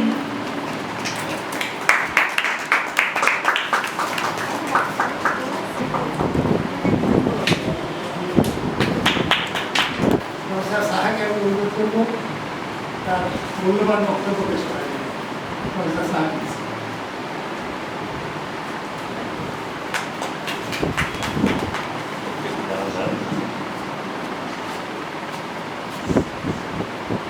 অ্যাকচুয়ালি আমি তো সবসময় মানে ইংরেজিতে কথা বলতে অভ্যস্ত। হ্যাঁ বলুন। তো সেই জন্য আমি বাংলায় বললে না না ইংলিশে বলুন। আমি বাংলায় বলি, কারণ বাংলা বলার সুযোগ কম পাই। এই বাংলাতেই বলি যাতে আমরা বাংলা বলা প্র্যাকটিস করতে পারি। আমার এই প্রকৃতি যে সমাজের যে অনেক কাজ করে বা করে যাচ্ছে অনেকদিন ধরে। তো সেই জন্য আমি বলবো যে আমার যত বন্ধুরা আছে তো তাদের মধ্যে প্রথমেই ওকে আমি ধন্যবাদ দিই কারণে যে আজকে আমি আপনাদের সামনে এসে কিছু বলার সুযোগ পেয়েছি। তো যে জায়গাটা আমার ঠিক সেটা হচ্ছে মেন্টাল হেলথ। তো এখন এই যে করোনা বা প্যান্ডেমিক আবহাওয়া তৈরি, যে একটা পরিমণ্ডল তৈরি হচ্ছে আমাদের চারিদিকে, যে একটা মানে মানে কি বলবো এটাকে বাংলা ভাষায় কি বলবো, পরিবেশ অদৃশ্য অদৃশ্য একটা শত্রু যাকে আমরা দেখতে পাই বাংলায় না, অদৃশ্য শত্রু। কিন্তু আতঙ্ক যেটা আমাদের সেটা কিন্তু দৃশ্যমান, ঠিক বাংলা বলে যায় তাই বলি না, অদৃশ্য শত্রু কিন্তু আতঙ্কটা দৃশ্যমান। অতএব তো সেই পরিমণ্ডলে মেন্টাল হেলথের একটা বিরাট ব্যাপার। তো এই মেন্টাল হেলথকে যারা এগিয়ে নিয়ে যায় তাদের মধ্যে আপনারা সবাই জানেন যে সাইকিয়াট্রিস্ট আছে, সাইকোলজিস্ট আছে, সাইকিয়াট্রি সোশ্যালজ আছে, সাইকিয়াট্রি নার্স আছে, আপনারা আছে। কিন্তু যেটা সবচেয়ে আমার খারাপ লাগে বা অনুভব করি যেটা, যে আমাদের মধ্যে একটা কোথায় যেন একটা মানে স্টিগমা রয়ে গেল। তো এই স্টিগমা, যেমন আমার একটা ছেলের হার্টে অসুখ হয়েছিল, তো আমাকে এখানে যেটা আমার বন্ধু জিজ্ঞেস করে আছে, ভারতবর্ষের প্রধান সবচেয়ে ভালো চিকিৎসা হলো হার্টে, আমার ছেলে একটা ফুটো বেরিয়েছে, বুঝতে। তো আমি তাকে বলবো যে এইখানে এখানে হয়, তার ছেলে যখন মেন্টাল প্রবলেম হয় সেই কিন্তু আমাকে ডিসকাস করতে হবে যে রুটি। তো সেই জায়গা থেকে যেটা আমি আমার এত বছরে 30 বছরের সাইকিয়াট্রিক লাইফে যেটা সবচেয়ে বেশি উপলব্ধি করেছি সেটা হচ্ছে এই খবরের কাগজ, রেডিও, টেলিভিশন, এদের একটা ভীষণ একটা মানে ভূমিকা ভীষণ বড় একটা ভূমিকা কিন্তু আমাদের এই সমাজে আছে। ছোটবেলায় আমি মনে আছে আনন্দবাজার পত্রিকা আমাদের বড় বড় আসতো, তো যারা লেখা থাকতো তাই মনে হতো ধ্রুব সত্য। হয়তো এখন বড় হয়ে আমরা খালি যতটা ধ্রুব সত্য নয়, কিন্তু ওই টিভিতে বলেছে, খবর কাগজে বেরিয়েছে। তো সেইখান থেকে যে এটা আমার বন্ধু আজকে একটা বেশ পরিমণ্ডল তৈরি করে একটা প্যারাডাইজ টিভি একটা আপনাদের সামনে নিয়ে এসছে বা আমাদের সামনে এসছে, তো সেই জায়গাগুলো হলো যে এটা একটা মহৎ কাজ। কেননা এই টিভি বা কাগজের মাধ্যম বা মাধ্যম দিয়ে আমরা কিন্তু সমাজের অনেক ভালো কাজ করতে আগামী দিনে পারবো। এবং আমার কাছে যেহেতু আমি মেন্টাল হেলথের লোক, আপনারা শুনে উনি বললেন যে আমি ইনস্টিটিউট সাইকেট্রির ডিরেক্টর, তো মেন্টাল হেলথ নিয়ে আমার ভালো। তো মেন্টাল হেলথ যেহেতু সমাজ একটা ধারণা আছে লোকেদের মধ্যে যে আমি পৃথিবীর প্রায় সব দেশেই গেছি এই সাইকেট্রি নিয়ে কথা বলি। তো যেটা দেখেছি যে স্টিগমা শুধু ভারতবর্ষে নেই, আমেরিকাতে আছে, ইংল্যান্ডে আছে, চায়নায় আছে, বাহারিনে আছে, ইজিপ্টে আছে, রাশিয়া আছে, কত নাম বলবো, যেখানে যেখানে আজ করা নাম বলে বলবো। তো সব জায়গায় একই বিষয়, হয়তো পার্সেন্টেজ ওয়াইজ কম, আমাদের দেশে বেশি লোক স্টিগমাটাইজ, কিন্তু আমেরিকাতে হয়তো কম। কারণ আমি একটা আমেরিকার গল্প বলি, সারাদিন ধরে কিন্তু একটাই খবর দেখাচ্ছি, আমি সকালবেলা টিভি খুলে দেখলাম একটাই খবর সিএনএন আমেরিকা যেটা, তো বিকেলেও দেখছি হোটেলে ঘুরে সেই একই খবর, রাত্রিবেলাও সেই একই খবর। খবরটা কি যে একটা আমেরিকান লেডি তার ছেলের একটা মানে রেয়ার ডিজিজ হয়েছে। তো আমেরিকান মেডিকেল ফ্যাকাল্টি একটা বোর্ড বানিয়ে বলেছে এই সার্জারি করলে ছেলেটি বাঁচবে, অথবা 4-5 বছরের মধ্যে সে ধীরে ধীরে মারা যাবে। কিন্তু তার মা ঠিক করেছে যে আমি সার্জারি করাবো। আমি কি করাবো? আমি ভারতবর্ষের আয়ুর্বেদিক মেডিসিন করাবো। শুনলেন? তো সেই মহিলাকে দেখাচ্ছে, সেই মহিলার ছেলেকে দেখাচ্ছে, ডক্টরদের ভাষণ করেছে এবং মহিলার যে বাড়িতে বাস করে সেটি দেখাচ্ছে, সারাদিন ধরে একই খবর সিএনএন। বুঝতে পারলেন? তো খবরটা এই কারণে যে আমেরিকার একজন লেডি, আমেরিকার একজন মা, তার সন্তান বেঁচে যাবে, আমেরিকার বড় সার্জনরা একটা বোর্ড করছে, ঠিক করেছেন এই অপারেশন করে সার্ভাইভ করে যাবে, যতই রেয়ার ডিজিজ হোক, কিন্তু তিনি মা কনসেন্ট দেবেন। আপনারা জানেন সার্জেন করতে গেলে তার মা বাবার একটা শরীর লাগে। তো আমেরিকাতে আর বড্ড বেশি, কিরকম বেশি যে ইনজেকশন দিতেও সই দিতে, যে আপনি ইনজেকশন দেবেন কি দেবেন। তো আপনারা দেখেছেন টিভিতে এই যে প্যারাডাইজ টিভি হয়তো এখন এসে যাবে, দেখতে পাবেন যে মাই বডি মাই রাইট, মানে আমার দেহ আমার রাইট, আমি ভ্যাকসিন নেবো না, আমি মাস্ক পরবো না। আমেরিকাতে মিছিল হয়েছে, আমাদের এখানে মিছিল দেখেছি, আমাদের মিছিলটা অন্যরকম, এই চাই ওই চাই, ওই হবে না, কেন হবে না, এইসব ব্যাপার থাকে। কিন্তু আমেরিকার মিছিল হচ্ছে খালি গায়ে আমার বডি আমার অধিকার, আমি ভ্যাকসিন নিতেও করি নাও করি। তো আমার মনে আছে যে আমেরিকান সাইকেট্রিক অ্যাসোসিয়েশনে আমি স্পিকার ছিলাম। তো আমি আমাদের টক হয়ে গেছে, আলোচনা হয়ে গেছে, আমি ভীষণ খুশি, কারণ আমি যার লেখা পড়ে পাস করেছি সাইকেট্রি, তাদের দু একজনের সঙ্গে দেখা হলো, তাদের সঙ্গে কথা বললো, কি ভালো লাগলো। তো বাইরে বেরিয়ে এসে দেখি যে ভীষণ একটা মিছিল, কি মিছিল যে আমি সিজোফ্রেনিক, আমার সিজোফ্রেনিয়া হয়েছে, আমি চিকিৎসা নেব না, তোমরা কারা, বিশেষ সম্মেলন, এই সম্মেলন আমরা মানি না, এই সাইকেট্রিস্ট আমরা মানি না, আমরা চিকিৎসা নেব না, আমরা আমাদের জগতে থাকবো। বুঝতে পারলেন? তো আমি দাঁড়িয়ে দেখলাম এত জমায় কিসে, অনেক কষ্ট করে শোনার চেষ্টা করবো তাদের বক্তব্য। তো এটাও আমি দেখেছি ওয়াশিংটন ডিসি। তো ওয়াশিংটন কনফারেন্সে গিয়ে মানে যে কনফারেন্স হলটা আপনি ভাবতে পারছেন কত বড় হলো, আমাদের এখন তারই একটা ভাষার বিশ্ব আমরা তৈরি হয়েছে, কিন্তু এর 10-15 গুণ হবে যেরকম কনফারেন্স হলে ওটা পৃথিবীর সাইকেট্রিস্টরা এসছে, তার বাইরে জমায়েতটা হচ্ছে। আমি সিজোফ্রেনিক, আমি সাইকেট্রিস্ট দেখলাম সিজোফ্রেনিক এখন ভালো হচ্ছে। সিজোফ্রেনিয়া সম্বন্ধে বলার কতটা যুক্তিযুক্ত হবে আমি এখানে জানি না, কারণ এখানে আমরা এসছি এরকম একটা অনুষ্ঠান। তো আমি বলছি যে আমরা সিজোফ্রেনিয়ায় যাচ্ছিলাম, আমি এই টিভি বা কাগজ এর মাধ্যম তার একটা বিরাট সমাজে হচ্ছে। আমার এই বন্ধু এটা আপনাদের সামনে নিয়ে আসছি, তো আমি ভীষণ খুশি এবং আমার বিশ্বাস যে যেভাবে সমাজের কাজ করছে আপনারাও সবাই সঙ্গে রয়েছে। তো সমাজের একটা বড় অংশের উপকার হয়, কি এর মাধ্যম দিয়ে ভবিষ্যতে প্রচুর মেসেজ পৌঁছে দেওয়া যায়। কারণ মেন্টাল হেলথে যদি আমরা বলি যে মেন্টাল হেলথ সম্বন্ধে কোনো ধারণা নেই। মেন্টাল হেলথ মানে যদি আমি দেখি যারা সাইকিয়াট্রিস্ট ছাড়া অন্যান্য ডক্টর, কার্ডিওলজিস্ট, এন্ডোক্রাইনোলজিস্ট এবং নিউরোলজিস্ট, তো আমি প্রথমে আপনাদের বলে একটু হয়তো বেশি বলা হয়ে যাবে আমি নিউরোলজি পড়েছিলাম প্রথমে, তো আমি পরে রিভার্সে সাইকিয়াট্রি পড়তে যাই। তো আমার ইন্টারভিউ টেবিলে আমাকে ভাইস চ্যান্সেলর জিজ্ঞেস করলো, ভাই তুমি তো মানে অনেক নম্বর পেয়েছো এন্ট্রান্স পরীক্ষায়, কারণ এন্ট্রান্সে আমার ছিল 3rd পজিশন। তো আমাকে বললো তোমাকে দেওয়া হবে না, কারণ যতই তুমি 3rd, 2nd, 1st হও না কেন আমরা তোমাকে নিতে পারবো না। কারণ একটা লোককে দুটো ট্রেনিং আমরা দেবো না, সাইকিয়াট্রি এবং নিউরোলজি আমরা দুটো লোককে দেবো। মানে এই দুটো লোক ভারতবর্ষের বিভিন্ন জায়গায় বসে কিছু নিউরোলজি পেশেন্ট দেখে, কিছু সাইকিয়াট্রি পেশেন্ট, তা আমরা একটা 2-in-1 ক্যাম্প করবো, তাতে আমরা সবাই নিতে পারবো। তো যেটি সাইকিয়াট্রি ডিপার্টমেন্টের হেড তিনি আমাকে খুব নিতে ইচ্ছে, তো তিনি ভাইস চ্যান্সেলর বললেন আমার তো ম্যাডাম ইচ্ছে আছে লেডি, তো বলে আপনার ইচ্ছে থাকলে আপনি 5টা প্রশ্ন করবো, যদি বলতে পারেন তাহলে বলবেন, আপনার যখন ইচ্ছে। তো আমাকে 5টা প্রশ্ন করেছিল, তো খুবই প্রশ্ন বললো পৃথিবীতে প্রথম অ্যান্টিসাইকোটিক কোথা থেকে প্রথম আবিষ্কার হয়েছে। তো আপনারা যারা সাইকিয়াট্রিক খবর রাখেন বা আমার যারা সাইকিয়াট্রিক সাইকোলজি, তারা সবাই বলে ফ্রান্সে 1952 সালে, বইতে তাই লেখা আছে। কিন্তু সত্যিকারে আবিষ্কার হয়েছিল এই কলকাতা 1938 সালে।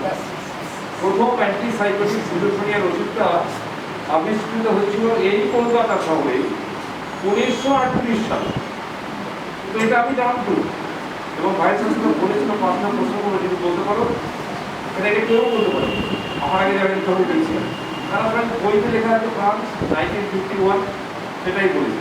আমি বললাম স্যার এটা আমাদের কাছে আমার সিটি, তো তোমার সিটি আর কি আছে? আমার সিটি অনেক আছে। তো বললো বলো দেখি এটা একবার সেকেন্ড প্রশ্ন, তোমার ক্যাম্পেনে কি আছে? তো আমি বললো প্রথম সাইকোলজিক্যাল ইনস্টিটিউট ইন এশিয়া ভারতবর্ষে কলকাতাতেই হয়েছে, যার নাম সায়েন্স কলেজ। সায়েন্স কলেজ আছে আপনারা জানেন, তো এটা এশিয়াতে প্রথম সাইকোলজিক্যাল ইনস্টিটিউট হয়েছে এশিয়াতে, ভারতে। আমি বলবো মানে ভীষণ খুশি, বলে তোমাকে একটা 3rd প্রশ্ন করবো? আমি বললাম ম্যাডাম বলুন। তো বলে 3rd প্রশ্ন আমি তোমাকে করবো, আমি নিউরোলজি প্রফেসর, তুমি বলো তো প্রথম সাইকিয়াট্রি রোগী ওপিডি বেসিসে কোথায় দেখা শুরু হয় ভারতবর্ষে? আমি বললাম ম্যাডাম এটাও ক্যালকাটাতেই। এটা কোথায়? তুমি কি ডক্টরের নাম বলতে পারবে? হ্যাঁ বলতে পারবো, doctor Girish Bose, article medical college. তারা বলে তখন তো আর্টিকল নাম ছিল না ভাই, তুমি আর্টিকল বলে যাচ্ছ। আমি বললাম স্যার এখন আর্টিকল নাম। তো এটা বলার পরে আমরা তার 1 নম্বরে লিস্ট যখন পেল তখন দেখলাম 3 থেকে আমি 1 হয়ে গেছি। তো সেই জন্য যে একটা জায়গা আমাদের এই মাধ্যম, কারণ কি ব্রিটিশ আন্ডারে আমরা ছিলাম, আমরা পরাধীন ছিল, সেই জন্য আমার দেশের ডক্টরকে গোটা পৃথিবীতে স্বীকৃতি দেওয়া হলো না। এই 10 বছর আগে গোটা পৃথিবী স্বীকৃতি দিয়েছে। এখন সব বইতে লেখা আছে যে প্রথম অ্যান্টিসাইকোটিক আবিষ্কার হচ্ছে ভারতবর্ষের চায়না, কিন্তু এতগুলো বছর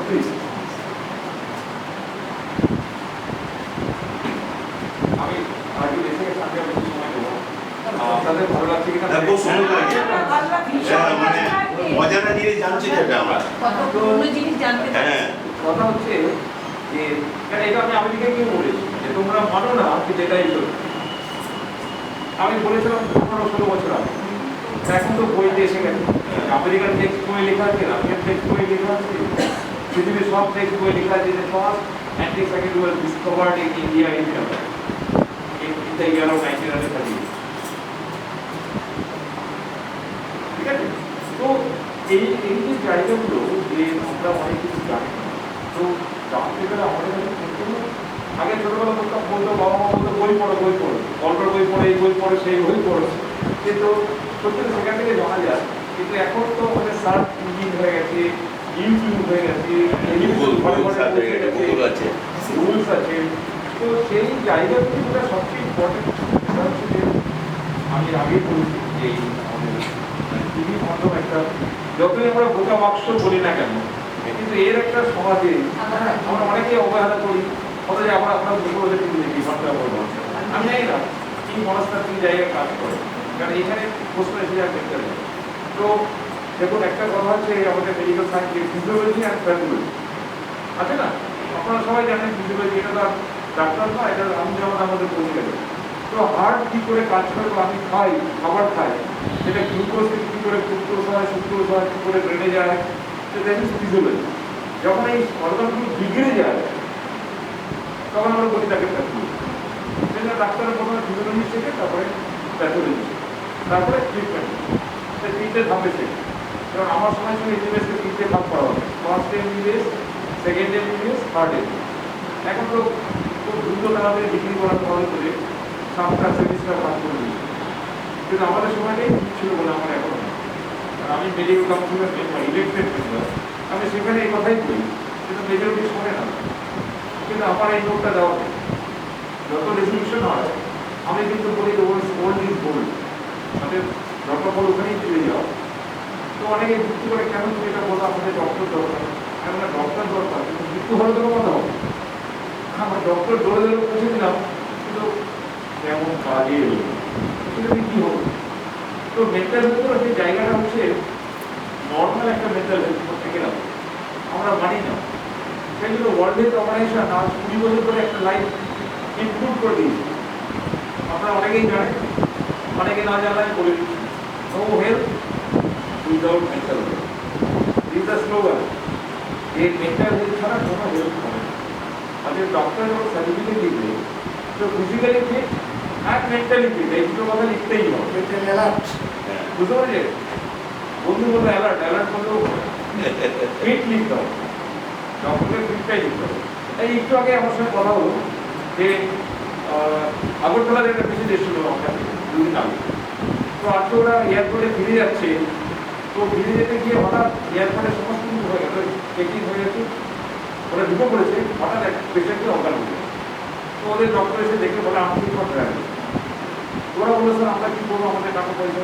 আমি ঠিক আছে যখন কথা বলি, ওদের অথরিটির সঙ্গে আমি কথা বললাম, এয়ারপোর্ট অথরিটি, কারণ আমি একজন পেশেন্টটা আমার কান্ট্রির লোক, আমার জনগণ, তার কেন ক্ষতি হবে, তার আর্থিক ক্ষতি, হ্যারাসমেন্ট, আমি যারা ফোন করে উদ্ধার হয়ে যাবে, গায়ে ফোনটা ধরে কথা বলবো, তাকে বোঝানো ভাই এই জিনিসটা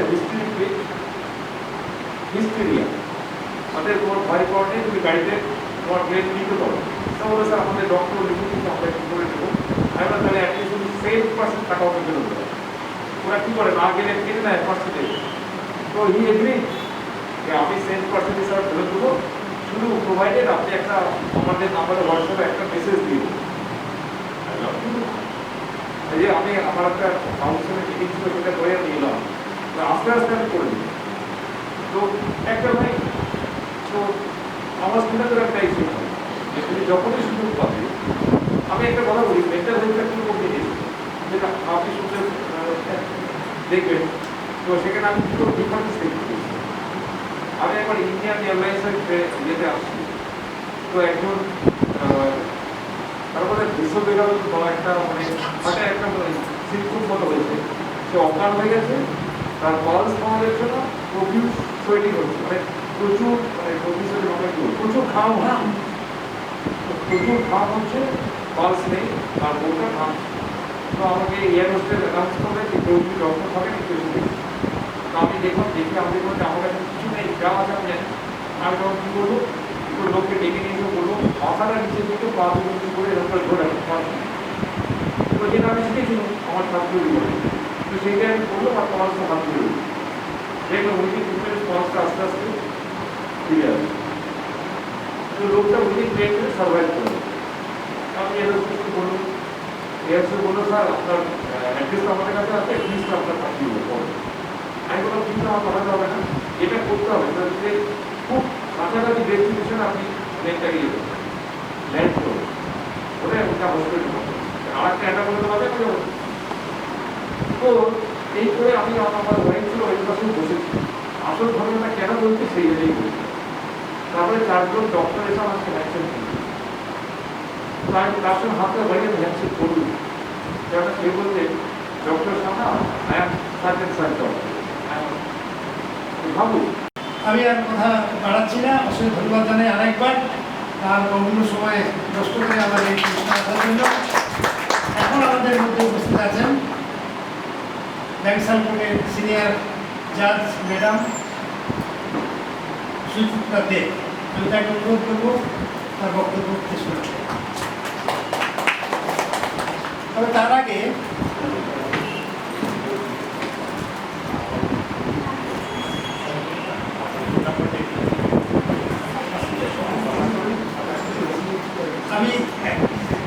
আমি সবার অনুমতি নিয়ে সুচিত্রা ম্যাডামকে একটু আমি প্রেসিডেন্ট করতে চাই আমাদের তরফ থেকে।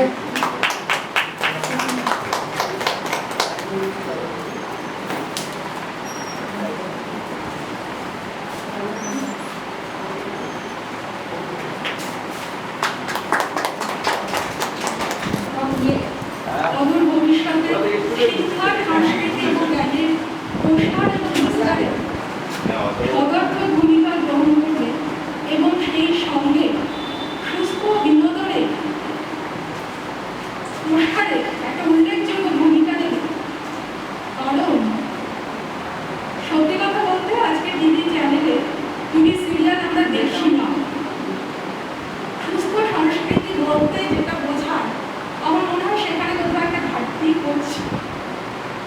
আমাদের ভারতীয় সংস্কৃতিতে আমাদের সামাজিক শ্রেণীবিন্যাসে আর্থ সামাজিক প্রেক্ষাপটে যে সংস্কৃতির ধারা আমাদের বজায় আছে সেখানে মনে হয়, জানি না অপসংস্কৃতি শব্দটা কতটা যথোপযুক্ত, মনে হয় কিছুটা হলেও ঢুকেছে। প্রত্যেকটা সিরিয়ালে চক্রান্ত, কি বলবো, কনস্পিরেসি, হেলদি ল্যাঙ্গুয়েজ মানে অষ্টাব্দ মুখের ভাষা, এবং সেই সঙ্গে প্রত্যেকটা টিভি সিরিয়ালে সেই নায়কের একাধিক বিবাহ বহির্ভূত সম্পর্কে অবতারণা। আমার মনে হয় একটি পরিবারের টিভি চালালে সেই সিরিয়াল দেখে একটি শিশু ঠিক সুস্থ পরিবেশে সুস্থ মানসিকতার অধিকারী হতে কখনোই পারবে না। সেখানে আমি আশা রাখবো এই টিভি চ্যানেল একটি নতুন সুস্থ সামাজিক পরিবেশে নতুন বাতাবরণ সৃষ্টি করবে। ধন্য আমার চেয়ারম্যান ধন্য। আমি আশা করব পরবর্তী যে আমাদের কর্মসূচি আছে তাতে তিনি পার্টিসিপেট করবেন। আমার বন্ধু প্লাস ক্লাসমেট এসিপিসি কোর্টের চিফ জাস্টিস এখন হয়েছে উত্তম সহ, আনফর্চুনেটলি সে দিল্লি চলে গেছে একটা কোর্টের কাজে। সে একদম আসতে পারছে না, যোগাযোগ করার চেষ্টা করেছিলাম। তার এক্সেন্সে আমরা ওকে পেয়েছি, সেটা হচ্ছে বড় জিনিস। দুবার সঙ্গে এসে যে আমাদের নৈশ করতে এসেছেন সেটা আমরা বাধিত অবশ্যই ধন্যবাদ জানাই ধন্যবাদ সবাই আসার জন্য। এরপর আমাদের একজন মন্ত্রী ডক্টর মনোজ মিয়া, তিনি ভার্চুয়াল যেখানে মিটিং ব্যস্ত আছেন বলবার জন্য। ইতিমধ্যে আমাদের এইখান থেকে যে আমার বন্ধু আমার ডক্টর টিভি করার পর তিনি পরিবেশ সেবা তিনি অনুষ্ঠানে উপস্থিত হয়ে আমার ভীষণ ভালো লাগছে, আনন্দ লাগছে। ডাক্তারবাবুর সাথে আমার বহুদিনের পরিচয় এবং একই এলাকাতে থাকি। উনি যে কতটা প্রতিভাশালী মানুষ সেটা ওনার সান্নিধ্যে এসেই জানতে পেরেছি। উনি ঠিকই বলেছেন, অনেকেই ওনার বহুমুখী প্রতিভা আর ওনার কর্মকাণ্ড দেখে আমি সত্যি অবাক হয়ে গেছি। চিকিৎসা জগতেও ওনার যে অবদান এবং সাংস্কৃতিক জগতে উনি এত বছর ধরে যে কাজ করে আসছেন সেটা অভাবনীয়। খুব কম লোকই আছেন যারা এত ধরনের কাজ এতদিন ধরে করে এসেছেন। বহু ডকুমেন্টারি, টিভি সিরিয়াল, ছোট ছোট শর্ট ফিল্ম, তারপরে অনেক সাহিত্য চর্চা করেছেন। রবীন্দ্রনাথের উপর অনেক বই লিখেছেন এবং চিকিৎসা বিজ্ঞানের উপরে ওনার অনেক বই লেখা আছে। তারপরে এত সময় বার করে উনি যে কী করে চালাচ্ছেন, ম্যানেজ করছেন, মানে অভাবনীয় ব্যাপার। এবারে এই প্যারাডাইস টেলিভিশন হওয়ার পর এখন এটা একটা খুব আনন্দের খবর যে ডাক্তারবাবুর নিজের চিন্তা ধারা দিয়ে যে ধরনের উনি সৃষ্টি করেছেন বা কাজ করেছেন সেগুলিকে উনি আরও ভালোভাবে বই প্রকাশ করতে পারবেন এই প্যারাডাইস টেলিভিশনের মাধ্যমে, এবং বহু মানুষকে নানান রকম তথ্য দিয়ে, নানান রকম বিনোদনের সামগ্রী বা বিনোদনের উৎসব দেখিয়ে মানুষকে অনেকভাবে আলোকিত করবে।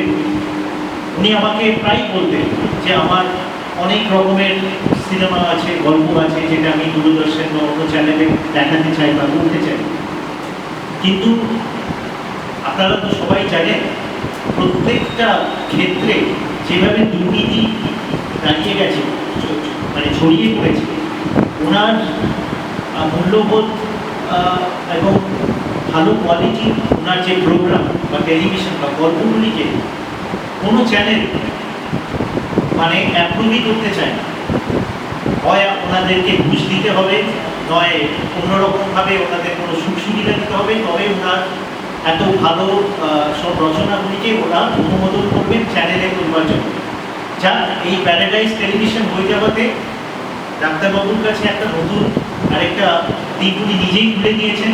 ওনার চিন্তাধারা, ওনার যা মনের কথা, ওনার যা তথ্য, ওনার যা সাহিত্য, ওনার গল্প, ওনার সিরিয়াল উনি এবার প্যারাডাইস টেলিভিশনে আপলোড করতে পারবেন এবং নানান বিষয় নিয়ে উনি আলোচনা করতে পারবেন এবং মানুষকে আলোকিত করতে পারবেন। ওনাকে আর অন্য কোনো চ্যানেলের কাছে পায়ে পড়তে হবে না, দুর্নীতিগ্রস্ত সব লোকেদের কাছে আর পায়ে পড়তে হবে না ওনার তথ্য বা ওনার ছবি বা ওনার ডকুমেন্টারিকে আপলোড করার জন্য বা মানুষের কাছে তুলে ধরার জন্য। আমি মনের প্রাণে চাইব যে এই চ্যানেল আরও বেশি উন্নত হোক, বাণিজ্যিক দিক থেকে হোক। যে কোনো চ্যানেল চালাতে গেলে তার একটা বাণিজ্যিক দিকও আছে, আর্থিক দিকও আছে। ভগবান করুন যেন এই চ্যানেল অনেক বেশি মানুষের মনে জায়গা করতে পারে, যাতে অনেক বাণিজ্যিক সাফল্যতাও পায়। কারণ আর্থিক শক্তি না থাকলে কোনো চ্যানেলই কোনো কিছুই চালানো সম্ভব নয়। আমি আশা করব যে এই চ্যানেলের মাধ্যম দিয়ে ডাক্তারবাবু নিজের আত্মপ্রকাশ আরও বড়োভাবে হবে এবং আরও ভালো ভালো তথ্য, নানান বিষয়ে যেসব আমাদের সামাজিক যে আমাদের চিন্তা করার বিষয় আছে সেগুলিকে আরও ভালোভাবে তুলে ধরা যাবে। অনেক শিক্ষণীয় বিষয় হবে যেটা আমাদের পরবর্তী জেনারেশনের বা ভবিষ্যতের লোকেদের অনেক কাজেই আসবে। ওনার তো প্রচুর ডকুমেন্টারি আছে। উনি এরকমও ওনার ইউটিউব চ্যানেলে আমি দেখেছি শুধু গ্রামে গিয়ে কোন কোন জায়গার মানুষ কী ধরনের তাদের কুটির শিল্প, তাদের জীবনযাত্রা, সেসব নিয়ে উনি ডকুমেন্টারি করে গেছে অক্লান্ত পরিশ্রম। তো এগুলি আরও মানুষের কাছে বেরিয়ে আসবে, আমরা অনেক কিছু শিখতে পারবো, জানতে পারবো এবং এটা শিক্ষণীয় হবে। আমরা যেটা আশা করেছিলাম একটা দূরদর্শন চ্যানেলের থেকে, যেসব জিনিস আমরা আশা করেছিলাম, আমার মনে হয় আগামী দিনে প্যারাডাইস টিভি থেকে আমরা সেই ধরনের জিনিস পাবো, যেখানে শুধু বিনোদন থাকবে না, অনেক কিছু শিক্ষণীয় জিনিস থাকবে এবং দূরদর্শনের মতো একটা প্যারালাল এবং পপুলার টেলিভিশন হয়ে উঠবে প্যারাডাইস টিভিতে। তো আমার আন্তরিক শুভেচ্ছা আর আমি অনেক ধন্যবাদ জানাই ডাক্তারবাবুকে আমাকে এখানে আমন্ত্রণ জানানোর জন্য। আপনার জয় হোক, আপনাদের সবার ভালো থাকবেন। ধন্যবাদ। ওনার সাথে আলাপ যখন হলো, আগে তিনি বলে গেলেন জয়দেব উনি আমাকে আমার এখানে নিয়ে এসেছেন। আমি তখন বলেছি উনি তো ডাক্তার, উনি আমাদের মানে নাট্য জগতে বা এই সিনেমা জগতে উনি কীভাবে জড়িত। আমি যখন আস্তে আস্তে দেখলাম উনি কাজ দিলেন, ওনার সাথে কাজ করলাম, তখন আমি নিজের সবসময় একসাথে এর আগে করোনার আগে মানে লকডাউনের অনেক আগে। তারপরে যাই হোক উনি সেদিন আমাকে ফোন করে বললেন, দিদি আজকে এখানে আমাদের একটা বলছে আপনি আসবেন। আমি নিশ্চয়ই যাবো। আপনার সাথে আলাপ হওয়ার পর থেকে আমার ভীষণ ভালো লাগছে। সবচেয়ে বড় কথা আমি খুব ছোটবেলা থেকে আমি এই জগতের সঙ্গে পড়ছি। তারপরে দীর্ঘ 30 বছর 85 পর্যন্ত কাজ করে আমি চলে গেছি কলকাতা থেকে অন্য জায়গায়। আমি নাট্য জগতের সাথে ভীষণভাবে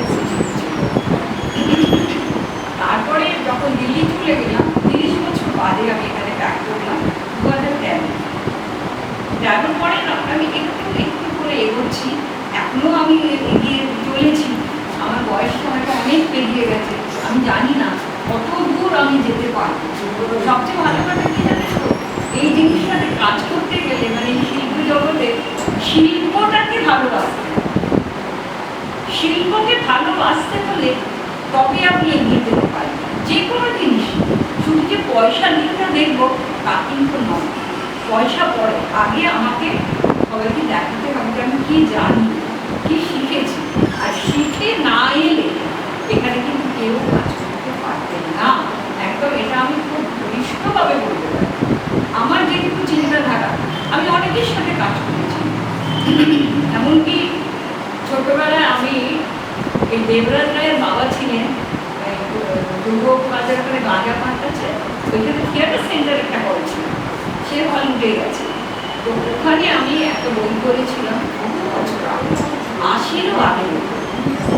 সেটা হয়েছিল নামটা ভুলে যাচ্ছি, মানে রবি মজুমদারকে আপনারা নিশ্চয়ই চিনবেন, এককালে বিরাট বড় অভিনেতা ছিলেন। আমার মায়েদের আমলে উনি ছিলেন রবি মজুমদার, উনি আমার বাবার চরিত্রে অভিনয় করেছেন। তারপরে জ্ঞানেশবাবু, তারপরে আপনার তখন থিয়েটারে সত্যদা, বুড়োদা, প্রত্যেকের সঙ্গে কাজ করে এসেছি। কিন্তু এই যে 85-87 আমি কলকাতা ছেড়ে চলে যাই, পুরো এই জিনিসটা ছেড়ে আমি চলে গিয়েছিলাম। আমার বুকের মধ্যে একটা পাথর চাপা দিয়ে আমি চলে গিয়েছিলাম বিয়ে করে। আমি তাই বলছি যে মেয়েদের বিয়েটা একদম অন্যরকম হয়ে যায়, জানেন তো। নিজের স্বামীর স্যাক্রিফাইস করতে গিয়ে আমি সব ছেড়ে দিয়ে চলে গেছি। আজ কিন্তু আমি আবার কুঁড়ের যাকে বলেন না যে সমাধি থেকে কুঁড়ে কুঁড়ে একটু একটু করে বার করে, সেই আমি 2013 থেকে প্রথম সিরিয়াল করলাম রাগম প্রাণী, ওখানে একটা ছোট্ট কাজ করবো। তারপরে সব জায়গায় গিয়ে গিয়ে বলছি দাদা আমার একটা কাজ, আমি একটা কাজ করবো। এই করে করে করে করে করে আমি একটু একটু করে এগোচ্ছি। একজন বিরাট বড় অভিনেত্রী আপনারা নিশ্চয়ই চিনবেন, লিলি চক্রবর্তী। লিলি নিয়ে আমার খুব ছোটবেলা থেকে আলাপ, ভানুকুমার দল অ্যাসিস্ট্যান্ট, আমি ডান্স করেছি। সেই লিলির সাথে আমার এখনো পরিচিত আছে। লিলি হঠাৎ আমাকে একবার বলে আমার ফোনে যোগাযোগ করে দেবেন। উনি বললেন বৃদ্ধাশ্রমে একটা কাজ আছে, এই একটা বড় কাজ করলাম। আমি প্রায় 8-10 দিন কাজ করেছি। তারপরে লিলি দিয়ে এখন বিয়ে করেছি। আমি বলছি বয়স হয়ে গেলে কি কাজ করতে পারবো না? না, নিজের ভেতরে যদি কাজের তাগিদ থাকে এবং কাজের স্প্রিয়া থাকে যে আমি কাজ করবো, কেন নেবে না? আমি আমার চরিত্র অনুযায়ী কাজ করবো। আমি তো বলছি না যে আমি এখন হিরোইন করবো বা আমি এখন ছোট বয়সের কাজ করবো, না, আমি বয়সেও কাজ করবো, কিন্তু তার মধ্যে আমার ক্যারেক্টারের কোনো ইয়ে নেই। আমি ঝিলের কাজ করবো, আমি একটা বস্তুবাদীর কাজ করতে পারি। আমাকে দেখতে হবে কাজটার মধ্যে আমি কিছু প্রকাশ করবো, আমার শরীরের ক্ষমতাটা সেখানে দেখা। তাই বলছি আমি কিন্তু ওই জিনিসটাকে ভালোবাসতে হবে। ভালো না বাসলে কোনো জিনিসেই আপনি কিচ্ছু করতে পারবেন। যেটা আপনার চাকরি হোক, যেটা আপনার লেখাপড়া হোক, সেটা যাই হোক। এই যে ডাক্তার বলি, তার এটাকে ভালোবেসে তাই তুমি এগিয়েছে। এই যে এত বড় একটা পোস্টিং নিয়ে আছে, উনি ওটাকে ভালোবেসেছেন, তবে তো ওইটাতে গেছে। তা আমাদের শিল্পীদেরও, আমাদের অভিনেতা অভিনেত্রীদেরও জিনিসটাকে ভালোবাসতে হয়। ভালো না কিছু আজকাল দেখি প্রত্যেকটা ছেলে মেয়ে আমরা এদিকে কাজ করি, আমরা ওই কাজ। আরে তোমার ভিড়টা আগে শক্ত করো, আর সেটা শক্ত করার জায়গা হচ্ছে নাটক, স্টেজ। স্টেজে যত আপনি অভিনয় করবেন তখন। আমি তো এমনি 1500 নাইট 3টে হলে কাজ করেছি, 500 নাইট করে 3টে বইতে। তারপরে বিভিন্ন জায়গায় নাটক করেছি। আজকাল তো নাটক বন্ধ হয়ে গেছে। নাটকের জন্য আমাদের এত আফসোস হয়, কান্না হয়। এখনো যদি আমাকে বলে দিদি আপনাকে রেগুলার শো করতে হবে, আমরা হ্যাঁ রাজি আছি, একটা হাউস করুন, নিশ্চয়ই করুন, কিন্তু আজকাল নাটকই এটা সবচেয়ে বড় দুঃখ। একটা নাটক আমি 2013-তে যখন কলকাতায় ফিরলাম, এসে দেখলাম 2টো নতুন স্টেজ হয়েছে। এমনি কিন্তু কলকাতার সমস্ত স্টেজে আমি করেছি। আপনারা জানেন কলা মন্দিরের নিচে একটা হল আছে, মিনি কলা মন্দির, ওটা ভাঙা চলে Rabindra Sadan, academy of fine art, আর হাতিবাগান, নর্থ ক্যালকাটার দিন। আপনারা নিশ্চয়ই জানেন ওটা ছিল থিয়েটার পার্ক। কিন্তু এখন সমস্ত হল বন্ধ হয়ে গেছে, কারণ এখন কান্না পায় আমাদের হলে দিয়েছে। জানেন লাস্ট 85-এ বিলকিস বেগম ভিজন থিয়েটারে 500 টাকা, তারপরে মহম্মদে 500 টাকা। তারপর বইটা আমি বলে গেছি, কাশী বিশ্বনাথ বলছি, নামটা আমি বলেছি। ওখানেও 3-1500 নাইট আমার স্টেজে এমনিতে, তার উপরে তো আছে। তখন 2013-তে ফিরলাম, তখন আমি বাসে সাউথের দিকে যাতায়াত করছি কাজের জন্য। আরে এটা মধুসূদন মঞ্চ কবে হলো?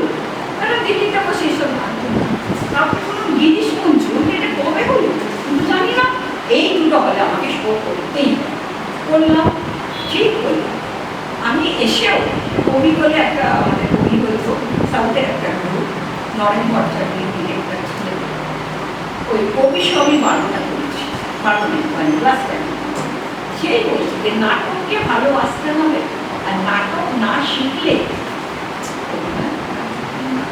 এই কি সিরিয়ালে কি অভিনয় হাফাস দেখা শুদ্ধ মুখটা আর কিছু না। এই হচ্ছে সমস্ত ছেলেমেয়েরা বলে আমরা এই সিরিয়াল করছি, ওই সিরিয়াল করছি। আরে বাবা সিরিয়াল করছিস কর, আসল জিনিসটা এটা আমি কালি করে গ্রামের রানী বিনা সব এইরকম অল্প অল্প পয়সার মেয়ে সব মেরেতে দাঁড়িয়ে আছে। তাদের কি সাজগোজ, ঠিক আছে সাজগোজ করো। আমি যখন ঢুকলাম খবরের আশীর্বাদে প্রত্যেকে বলেছে এই উনি একটা বয়স্ক রোগ করছেন, আপনারা কি বলবেন?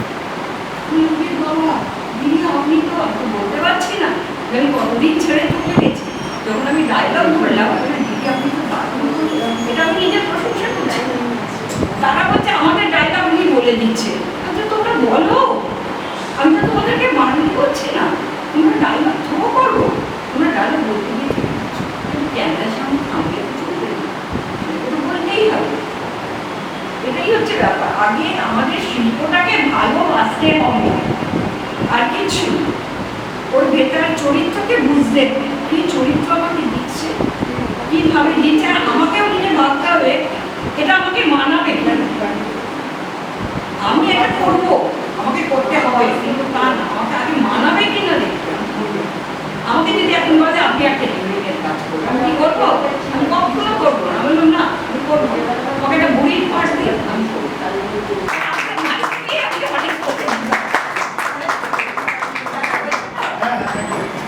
আমি মনের যত ভাড়া আছে সবচেয়ে বড় যে অভিজ্ঞতা ছিলাম, তার অভিজ্ঞতার কথা আপনার সবাইকে শেয়ার করলেন। 15 বছর ধরে যাত্রা করছি, 18 বছর ধরে, এবং বাদ বাকি সব কিছুতে রয়েছে। কিন্তু এখন প্র্যাকটিক্যালের জন্য হোক, বিভিন্ন কারণে হোক, কাজকর্ম সেইভাবে গতিশীলতার মধ্যে নেই। আজ এখানে আসতে পেরে সকলের সঙ্গে মিলিত হয়ে আমি অত্যন্ত আনন্দিত বোধ করছি। আমরা যেমন পুরনো আর্টিস্টরা বিভিন্নভাবে সবাইকে উৎসাহিত করে এসেছি, সবাইকে আনন্দ দিয়ে এসেছি এবং দর্শকের ভালোবাসাতে আজকে এতদূর এগিয়েছি। আমি চাই এই নতুন চ্যানেলে নতুনদের অত্যন্ত হার্দিক শুভকামনা জানাতে এবং সবাইকে স্বাগত জানাতে, যাতে সবাই নিজেদের সমস্ত কর্মকৌশল দিয়ে এবং অভিজ্ঞতা দিয়ে, অভিনয় দিয়ে সকলের মনোরঞ্জন করুক এবং নিজেদের অভিনয় জীবনের সার্থকতা গ্রহণ করুক। অনেক ধন্যবাদ।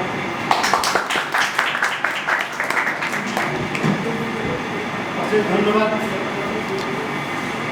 ম্যাডামকে। তিনি যথেষ্ট অভিজ্ঞতা, 20 বছরের উপর ইন্ডাস্ট্রিতে আছেন, তিনি কাজ করেছেন, কাজটাও করেছেন। তা এই ইন্ডাস্ট্রিতে বর্তমানে যা পরিস্থিতি, বিশেষ করে কোভিড সিচুয়েশনের জন্য হয়তো কিছুদিন স্থগিত আছে কাজ, কিন্তু আশা করি আমরা আবার রেগুলার ওয়েতে কাজ করতে পারবো আপনাদের সহযোগিতা নিয়ে। আমি অশেষ ধন্যবাদ জানাই আমাদের মাননীয় মন্ত্রী ম্যাডামকে, সুচিত্রা ম্যাডামকে, বহু সময় কষ্ট করে তিনি আমাদের তাকে সাড়া দিয়েছেন, এসছেন। এটা এমন একটা মিডিয়া, এন্টারটেনমেন্ট মিডিয়া, তারা যেটা বিনোদনের একমাত্র উপায়, সেখানে যদি আমরা ভালোভাবে পরিবেশন করি, খবরের কাজে বড় করা যায় না, সেখানে টুকটাক পয়সা দেওয়া নিউজ, এখন মিডিয়াগুলো হয়ে গেছে পয়সা দেওয়া মিডিয়া। সেগুলো বাদ দিয়ে আমরা যদি সঠিক সংবাদ লোকের কাছে পৌঁছে দিই, হয়তো আর্সিভ থাকবে, আমি জানি প্রতিবাদ থাকবে, নানা মিডিয়ার প্রতিবাদ আমাদের কাছে আসবে, কিন্তু তার সত্ত্বেও আশা করি সততার সঙ্গে যদি আমরা এগিয়ে যেতে পারি, স্বচ্ছভাবে যদি এগিয়ে যেতে পারি, তাহলে নিশ্চয়ই এই মিডিয়া একদিন সফল হবে। আপনাদের সবাইকে অশেষ ধন্যবাদ জানিয়ে, সবাইয়ের অনুমতি নিয়ে, ম্যাডামের অনুমতি নিয়ে তো আমি আপাতত বক্তব্য শেষ করছি। আমি অত্যন্ত কয়েকজন শিল্পী আছেন, ধন্যবাদ ম্যাডাম কিছু বলাচ্ছেন।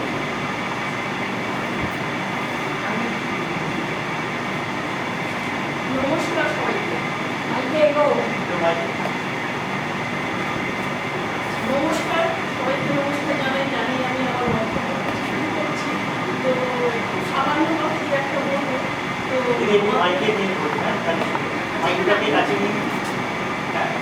আওয়াজটা যাচ্ছে? হ্যাঁ, নমস্কার। তো আমরা সবসময় বাড়িতে নারায়ণ পুজো করি, শিবের পুজো করি, অনেক কিছু ব্যক্তিগত পুজো করি। কেন? আমরা ভালো থাকার জন্য পুজোটা করি। তো আমরা এখন যে করেছেন, আমি এই করতে গেলে 18 সাল থেকে আমি এইসব কাজের জন্য চেষ্টা করছিলাম, একটা কাজ করে হচ্ছে। তো অভিনয়কে ভালোবেসে আমরা কোথাও একটা জায়গায় পুজো করি, অভিনয়কে ভালোবেসে আমরা কিছু একটা পাবো। তো এইভাবে এই প্ল্যাটফর্ম পাবো, এটা কখনো আমরা ভাবিনি। তো হঠাৎ করে এটা পেয়ে গেলাম। তো শুধু যে একটা প্যারাডাইস টিভি আমরা পেলাম, শুধু তাই নয়, আমরা এরকম একটা ডিরেক্টর নারায়ণের মধ্যেই পেয়ে গেছি। এতটা লকডাউনের মধ্যে যে এইরকম একটা পাবো, সত্যি আমরা আশা করতে পারি। তো আমরা সত্যি আমাদের গায়ে কাটা দিয়ে দিচ্ছে যে এরকম একটা প্ল্যাটফর্ম পাবো বলে। তো আমরাও অনেক কিছু কাজ পাবো, আমরাও ভালো ভালো কাজ করতে চাই। তো আশা করছি আমরা সবাই মিলে একজোট হয়ে আমরা কাজ করবো, খুব ভালোভাবে কাজ করবো, এবং টিভি চ্যানেলের মধ্যে আমরাও সবসময় যারা থাকতে পারি, আরও নতুন নতুন অনেক আর্টিস্টও আসতে পারে, যেন এটাকে আমরা সবাই মিলে একজোট বড় করতে পারি, বড় করে আমরা যেন এটাকে দেখতে পাই, এবং আমরা যেন সবাই ভালো থাকি, সুস্থ থাকি, লকডাউনের মধ্যে যেন আমরা সবাই ভালো থাকি। এই শুভ সন্ধ্যায় আমি সবাইকে শ্রদ্ধা ভালোবাসা, বিশেষ করে আমি রঞ্জিত সেন, ডাক্তার রঞ্জিত সেনকে আমি বিশেষভাবে আমি শ্রদ্ধা ভালোবাসা জানাচ্ছি। কারণ আমি যে এখানে আজকে মানে আমন্ত্রিত হয়েছি বা নিমন্ত্রিত, সেটা শুধু উনি আমাকে কী করে মনে রেখেছেন আমি জানি। আমি খুবই সাধারণ একদিন আমি অডিশন দিতে এসেছি, রাস্তা হারিয়ে গেছি, প্রচুর খুঁজছি, আমি পাচ্ছিলাম না। ওনাকে ফোন করছি, উনি আমার ডিরেকশন দিচ্ছেন। তারপরে আমি খুঁজে খুঁজে যখন এলাম, তখন ওনার দরজা বন্ধ করে চলে যাচ্ছে। তবুও উনি আমাকে সম্মান দিলেন, আমায় বললেন যে না, আপনি যা পারেন তাই করুন, আমার অডিশনটা নিলেন। আমি এই জন্য চিরকৃতজ্ঞ যে ওই সময় উনি আমাকে রেসপেক্ট করলেন, আমাকে কেউ তাড়িয়ে দিতে না, দরজা বন্ধ নিয়ে বেরোচ্ছে, তখন আমাকে সুযোগটা দিলেন। এই জন্য আমি সেই থেকে ওনাকে আমি শ্রদ্ধার চোখে দেখি। আমি ওনাকে মোটামুটি একটা জায়গায় রেখেছি, মনের একটা জায়গায়, যে লোক আমাকে একটা আমি চেনে না, জানে না। আমি সেই বেলগুলিয়া থেকে কত কষ্ট করে এসেছিলাম ছেলে, ওই থেকে আমার হোয়াটসঅ্যাপে ওনার সঙ্গে আমার পরিচয় এখনও। আমি যা হোক ওনার যা পাই আমি তাই আমি রিসিভ করি এবং ওনাকে আমি সেই সম্মানটা দিই। আর আমার এতই ভালো লেগেছে, আজকেও আজ জল উঠেছে আমাদের ওখানে, কোনো মানে পা ধুয়ে যাচ্ছে প্রচুর, আমি তার মধ্যেও আমি এসেছি ওনার এই নিমন্ত্রণে, আমি না এসে পারিনি, অত দূর থেকে আমি এসেছি। আমি একজন ব্যান্ড কর্মী, আমি নাটকটাকে ভালোবাসি, আমি একটু ছোটোখাটো লেখালেখিও করি, আমার নিজের অনেক নাটক হয়, স্মৃতি নাটক আমি করি, নিজেও করি, এসব করি। তার মধ্যে ওনার ঘরে ছোটো ছোটো আমি সিরিয়ালও করি, আকাশাতেও করেছি, জি বাংলায়ও করেছি, তারপরে স্টার জলসায়ও করেছি। কিন্তু আমাদের তো বয়স হয়ে গেছে, আমাদের কেউ অতটা ডাকে না, কারণ আমাদের জায়গা নেই, সেই জায়গাটা নেই। তবুও আমরা যেটুকু পাচ্ছি সেটা আমরা চিরকৃতজ্ঞ, কারণ এই জগৎটা আমি আসতে পারবো আমি ভাবতেও পারি, শুধু ভালোবাসি, অন্তর থেকে ভালোবাসি। তাই আমি সবাইকে বলি যে এই জায়গাটা অন্তর থেকে ভালোবাসো, এবং আমাদের এই যে প্যারাডাইস টিভিটাকে সবাই সাবস্ক্রাইব করে সর্বত্র যেন আমরা সবার কাছে জনপ্রিয় করে তুলতে পারি, এবং এইটা যেন অন্যান্য স্টার জলসা কেন তার থেকে বড় উঁচুতে আরো আরো আরো উঁচুতে উঠবে। এবং আমরা তার জন্য যা দরকার, যতটা পরিশ্রম দরকার আমরা সবাই দেব। উনি যদি আমাদের যা দিতে বলবেন আমরা তাই দেবো। আমরা সব রকম লেবার ওনার জন্য আমি প্রস্তুত, এবং সবাইকে বলবো যে আমি সবাই সেইভাবে প্রস্তুত থেকে আমি এখন বক্তব্য শেষ করছি। ধন্যবাদ। দর্শকদের আশীর্বাদ যদি পাই চ্যানেল, আমরা সবাই নিশ্চয়ই এগুলো যাবে। প্যারাডাইস টিভিতে অনেক শুভেচ্ছা। কিন্তু অভিনয় লাইনে এখন যারা এই আজকে উপস্থিত আছেন সে হচ্ছে ফাল্গুন স্যার। ওর সঙ্গে সম্পর্ক আমার বহু দশকে, সুদূরের বন্ধু। আমি সবসময় অভিজ্ঞতার কাজে লাগাতে চাইব।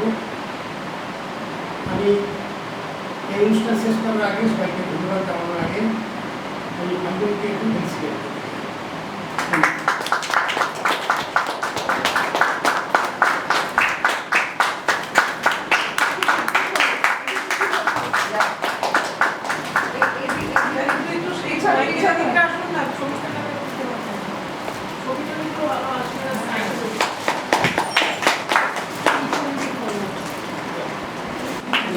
আমি বিপলকে এটুকুনো ক্লাব হিসাবে সামান্য দিতে চাইছি।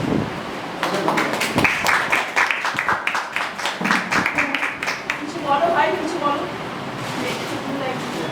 হ্যাঁ, একটু এতক্ষণ বলো। নমস্কার সবাইকে। আমি অ্যাকচুয়ালি সার্ভিসে অনেকদিন ধরেই কাজ করছি, আর প্যারাডাইস টিভি ডেভেলপারই আমি। তো আমি বিশেষ কিছু বলবো না, শুধু এটাই বলবো যে অ্যাপস বা ওয়েবসাইট যেটা হচ্ছে তো সেটা চাইবো ইউজার ফ্রেন্ডলি হতে, সবাই যাতে সহজ ইউজ করতে পারে, এবং যে কোয়ালিটিটা দেওয়ার চেষ্টা করবো যাতে মার্কেটে কম্পিউটার অনেকেই আছে, তো আমি চাইবো বেটার জিনিসটা স্যারকে প্রোভাইড করতে। আর ব্যাস এই জন্যই। আর একটা ছোট সাজেশন, এটার সাথে যদি একটা মানে যদি বাই মান্থলি মানে 2 মাসে 3 মাসে বা বছরে যদি দুবারও যদি একটা প্যারাডাইস নিউজ একটা বা কিছু একটা পেপার 1 টাকা 2 টাকার যদি হয়, সেখানে ওনার অনেক রকমের লেখা ওখানে ছাপাতে পারে, এবং প্যারাডাইস টিভিতে কী কী নতুন আপলোড হচ্ছে বা কী হচ্ছে সেটা দিয়ে যদি আমরা মানে নিউজ পেপারের মতো ওটাকে যদি আমরা আরো ছড়াতে পারি প্যারাডাইস নিউজ হিসেবে, অ্যাডভার্টাইজমেন্টের মতন একটা। হ্যাঁ, মানে চ্যানেলের আপডেটও আসবে, ওনারও অনেক বিষয় তো কর্মকাণ্ড আছে, অনেক লেখাজোখাও আছে, অনেক বই আছে, সেটারও কিছু কিছু এক্সপার্সিটি ওখানে ছাপাতে পারবেন, এবং এটার একটা বাণিজ্যিক দিকও থাকতে পারে। তো একটা নিউজ প্যারাডাইস নিউজ যদি একটা মান্থলিও যদি একটাও নিউজ পেপার বেরোয়, তাতে প্যারাডাইস টিভি যত বিনোদনের বা নানা রকম কাজ আছে বা অন্য বিষয় সামাজিক বিষয় নিয়ে এটা উনি উত্থাপন করতে পারেন। একটা ছোট্ট পপুলেশন বাড়ানো ভালো, ভালো। এই বিষয়ে একটা কথা বলবো।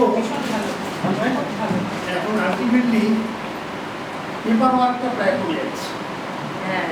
এমন একটা সময় আসছে আমাদের এখানে, আপনারা দেখছেন মিডিয়া চলে আসছে, প্রিন্ট মিডিয়া না, প্রিন্ট মিডিয়াটা আস্তে আস্তে উঠে যাবে, আর থাকবে না।